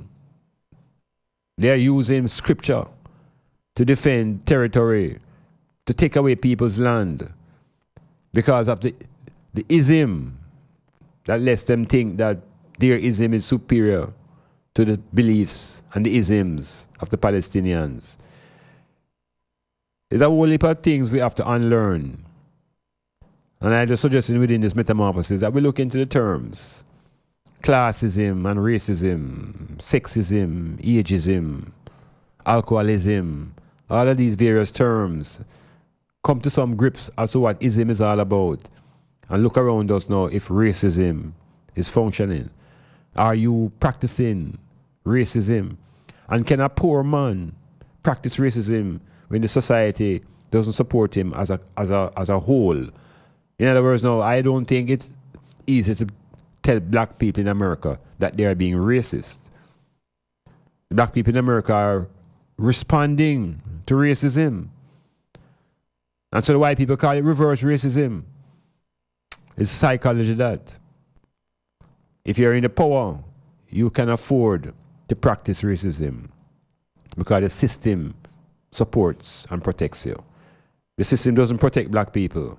So it's difficult for black people to be practicing racism, either in America nor in Jamaica. Metamorphosis.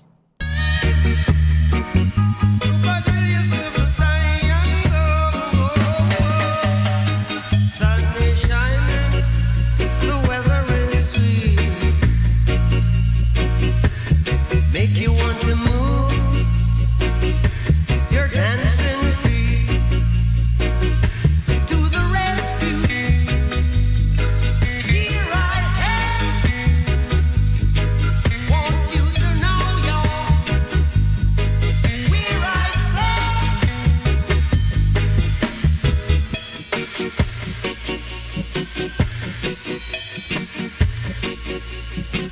Now the leader of the free world and the greatest democracy, biggest free world democracy, America.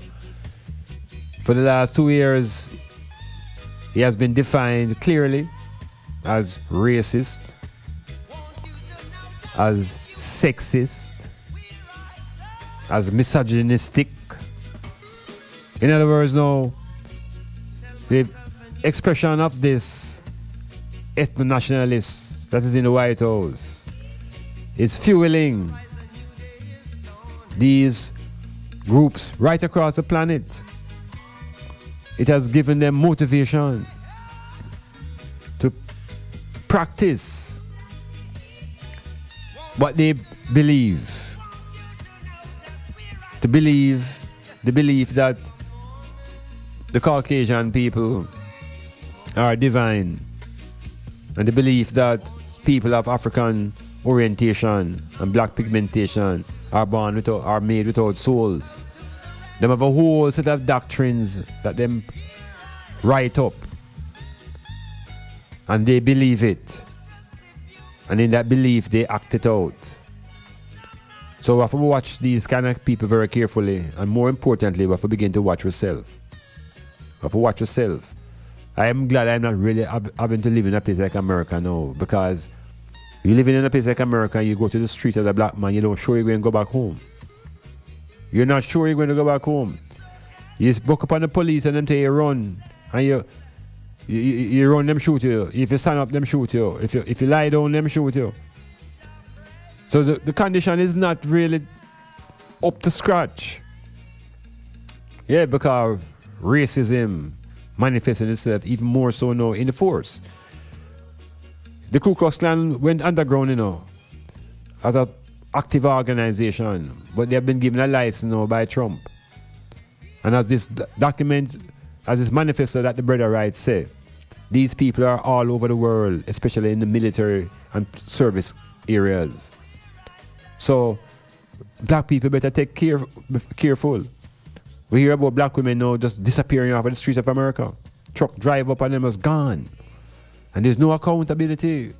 We have to begin to take our own lives in our own hands and leave that thing above alone. There's nothing above to guide us. There's nothing above to protect us. They went into the church in Alabama and them shoot up our little black children, bomb them up. The island roof come and do the same thing.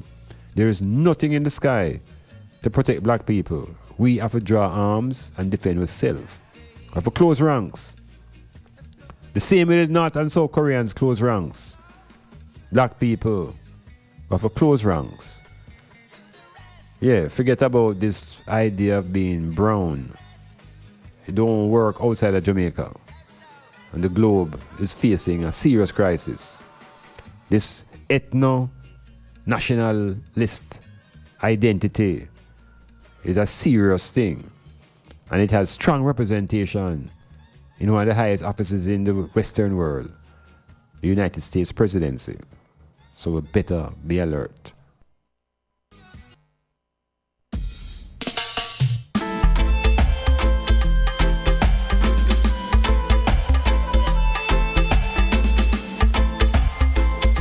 You'll up Tris, and you'll put all the ones and ones in the New York, New Jersey, Connecticut area, tri-state area.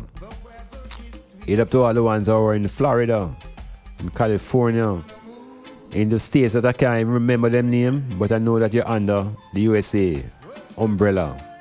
You'll up to the North American neighbors further down into the north, Toronto, Canada, Juicy Max, Kasha Black. Yeah, well, you have the ones and ones on that side. I'm going to give you a phone number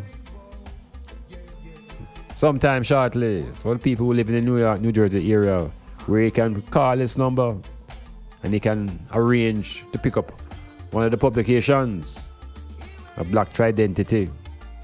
Yes, it's going to be on that side very shortly. So I'll soon give you the links and you make a call, you make an arrangement, and the book shall be in your hands. Just like that. So, we'll go through Metamorphosis.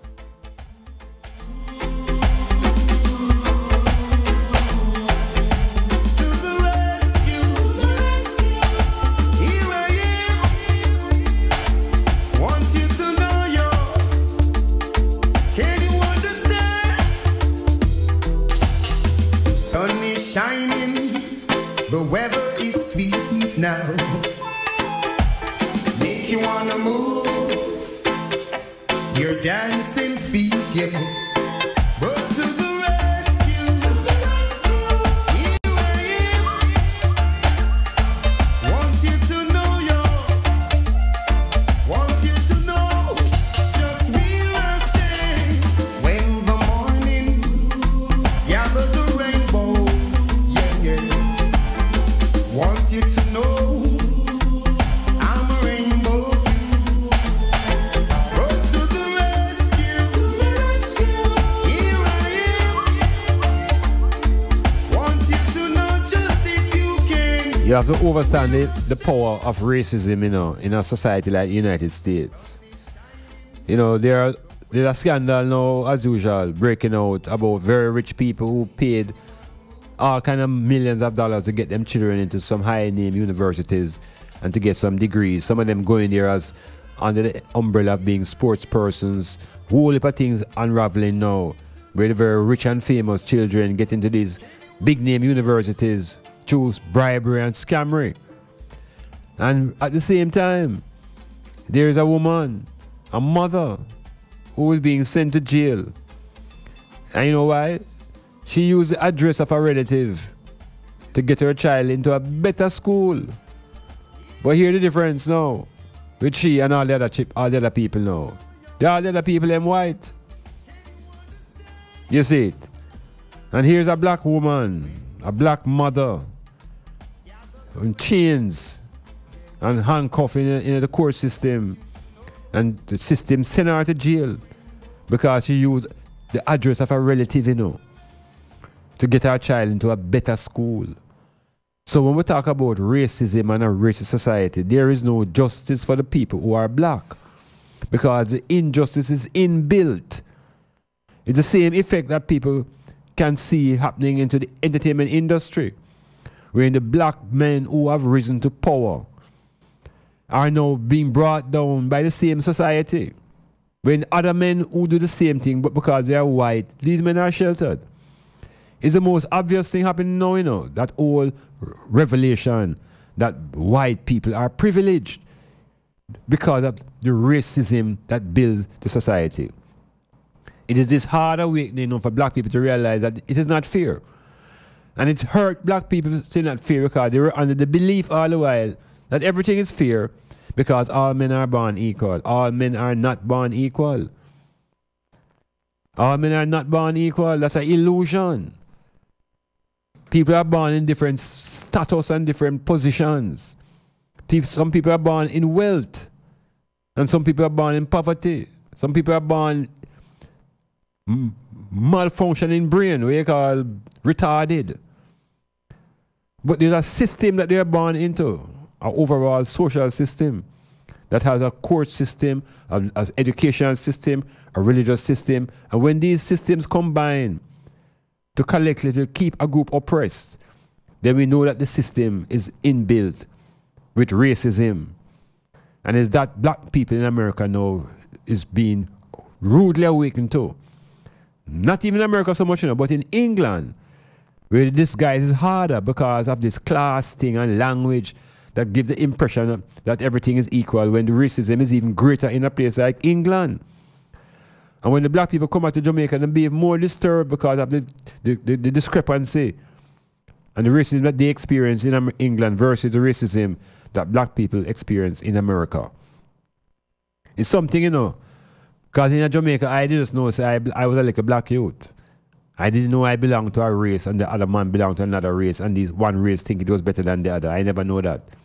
But the globe of the perspective and the Europeans and Americans are insisting that they are the supreme race. Hitler said it and them fight him down. The same European them kill him for that, But when it comes to black people, all the white people, them close ranks. And they close around the political ideology of whiteness. Because these people are not white in the physiological makeup. They are Caucasians. But whiteness becomes a political ideology that promotes the racism. And is that what we have to say before we can tackle it? And before we even try to tackle that, we have to tackle the deficiencies in our own understanding. We have to get the clarity in our own consciousness. We have to connect the I, the me, and the self, and to work as a unity within the Trinity. Metamorphosis. Why my people suffer so bad? Or is it that should really be sad? Is it a misplaced melancholy? Well, it's politics time again. Are you gonna vote now? My people, me Portland people. Politics time again. Are you gonna vote now? My God. Rise up, fallen sufferers. Rise and take your stance again. He who fights and run away will live to fight another day. It's politics time again. Are you gonna vote now?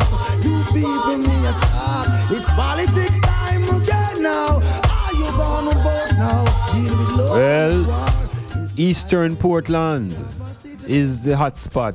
It's the epicenter now of Jamaican political activity.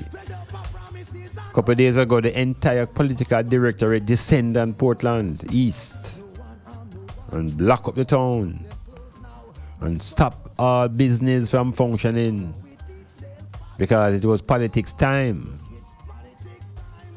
And in this moment, it is important that the people not just jump on the bandwagon and drink the drinks and eat up the food, but the people pause in them quiet moment and think. Yeah, thinking is required now because decisions have to be made. And we see where the two tribes are posturing at the leadership level, but the people in Portland, them have a vibration that goes beyond what the politicians expect. Because remember now, this is the only constituency in the island, from my perspective, that don't really festered with gunmen and bad man.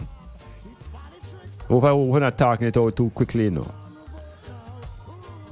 There was a situation where the MP lost his life.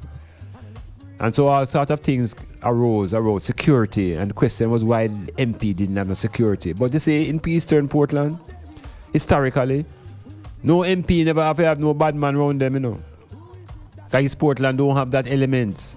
No guns in the hills. It's not a place like other constituencies where bad man and gunman go hide. So the people them are relatively calm in them living, and they're accustomed to that. So the politician from that region never have to surround himself by nobody for protect him. Because he was never under threat. The region is not a threatening region. And it may be the only one in Jamaica like that. That would be, I would say that and take a chance and gamble on that. That parish, Portland, Eastern Portland, is the only constituency in Jamaica that never have no bad man politician. And so the way there's no bad man politician, there's no need for no gunmen. So this should be the model now perhaps for the rest of Jamaica, where we get rid of the gunman them and the politician them who carry gunmen around with them.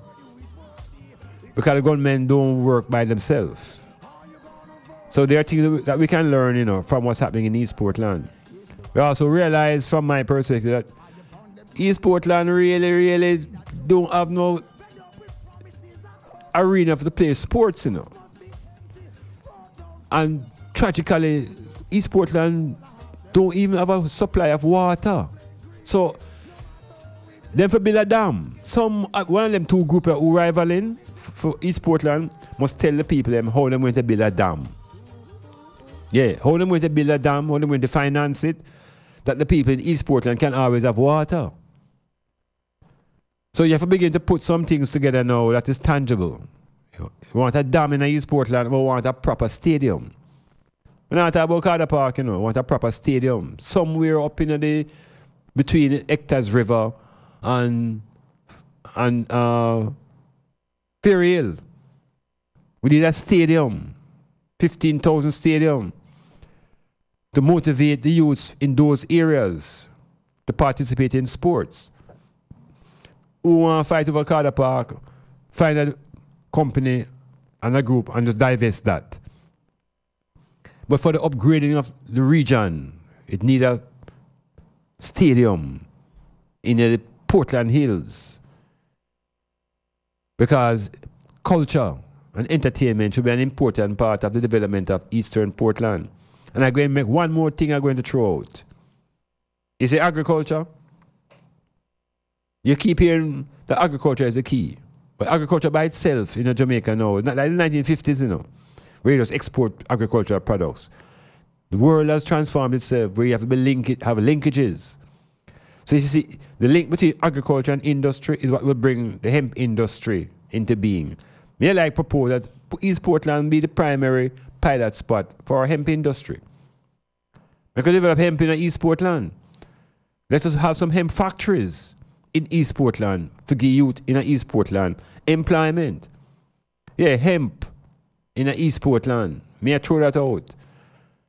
And who have ears and eyes can see and hear, and who have feet can run. So it's agriculture, it's not banana. And it's not sugar cane. We don't do them thing there. It's hemp. It's not grown anywhere else in the island. So we can have the first hemp factory or two right in East Portland. And encourage now the people with money to invest in these type of factories. Banana and sugar cane, outdated. Hemp for East Portland. East Portland want a dam.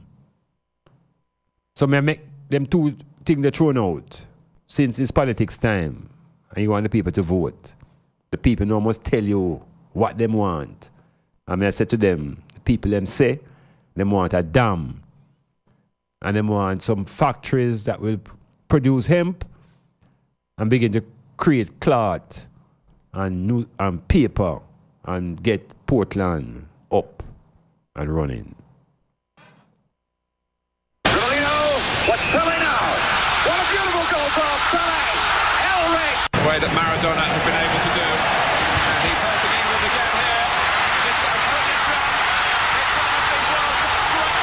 set.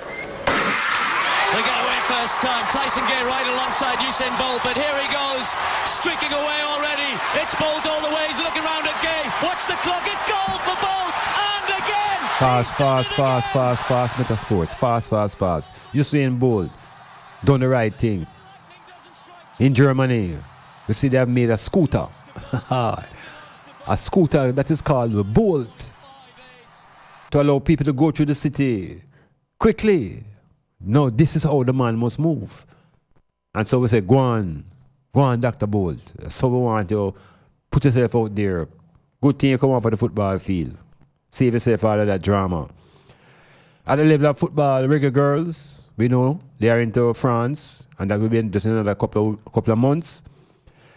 The coach is having a problem because it looks like we have to drop some of the girls who help bring the team to the World Cup, and that's going to be another tragedy.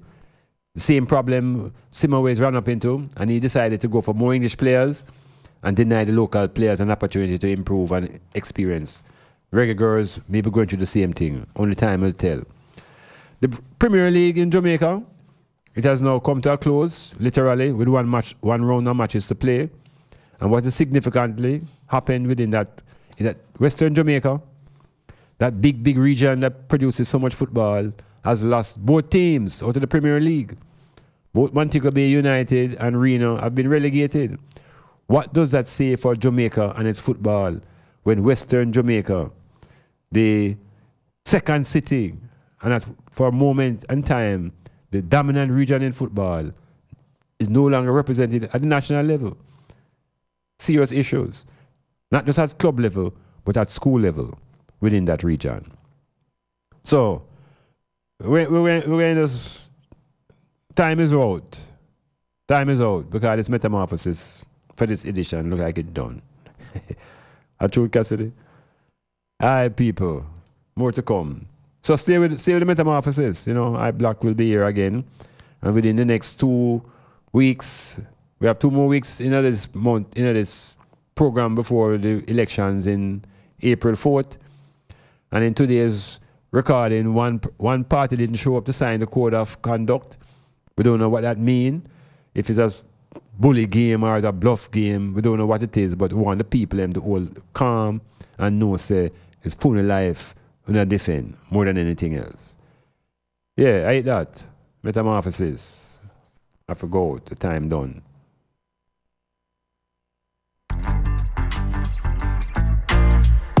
I know enough of them would have want we gone. I know them would have want me gone. They done every day and I wish we harm. Too much time on the hands, you know. But why would a king ever fear a boss? A king would never fear them. So what them a go do when them hear this war? Bang bang. Yes, no take tellings, warming up this and this. Man, we see your farm and gone in and you let this. People mean your harm, you can't tell what a friend is. You for your papers, gone, you for your pennies. When you no see me gone, forget replenish. Back up in the morning, can't forget the message, no. Avocado, she feel for me, senny. Yeah, man, banana is sweet, to she belly. Jeez, how I make life sweet, so like a jelly. Climb feet, it hard, can't easy, so forget it. Sang the pan the radio, video pan it telly. Love in me heart, me a spread the catchy medi. People, oh, people, expectation. Will they love you? No guarantee.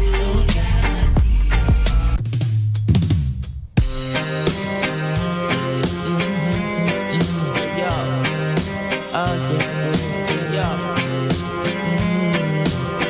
when you're living your life, and you get to bad. When you're living that life, and you get to bad. I know how me survive the hardship in you. Life never sweet like a chocolate vanilla. Train line me born, me na born in a villa. Little monkey, watch how you a talk to gorilla car. Che government buy arms, get the killer. Two party a flex like a party, them in accepting presents from foreign government. We still a fool them and a school them a cocky them in. Good God of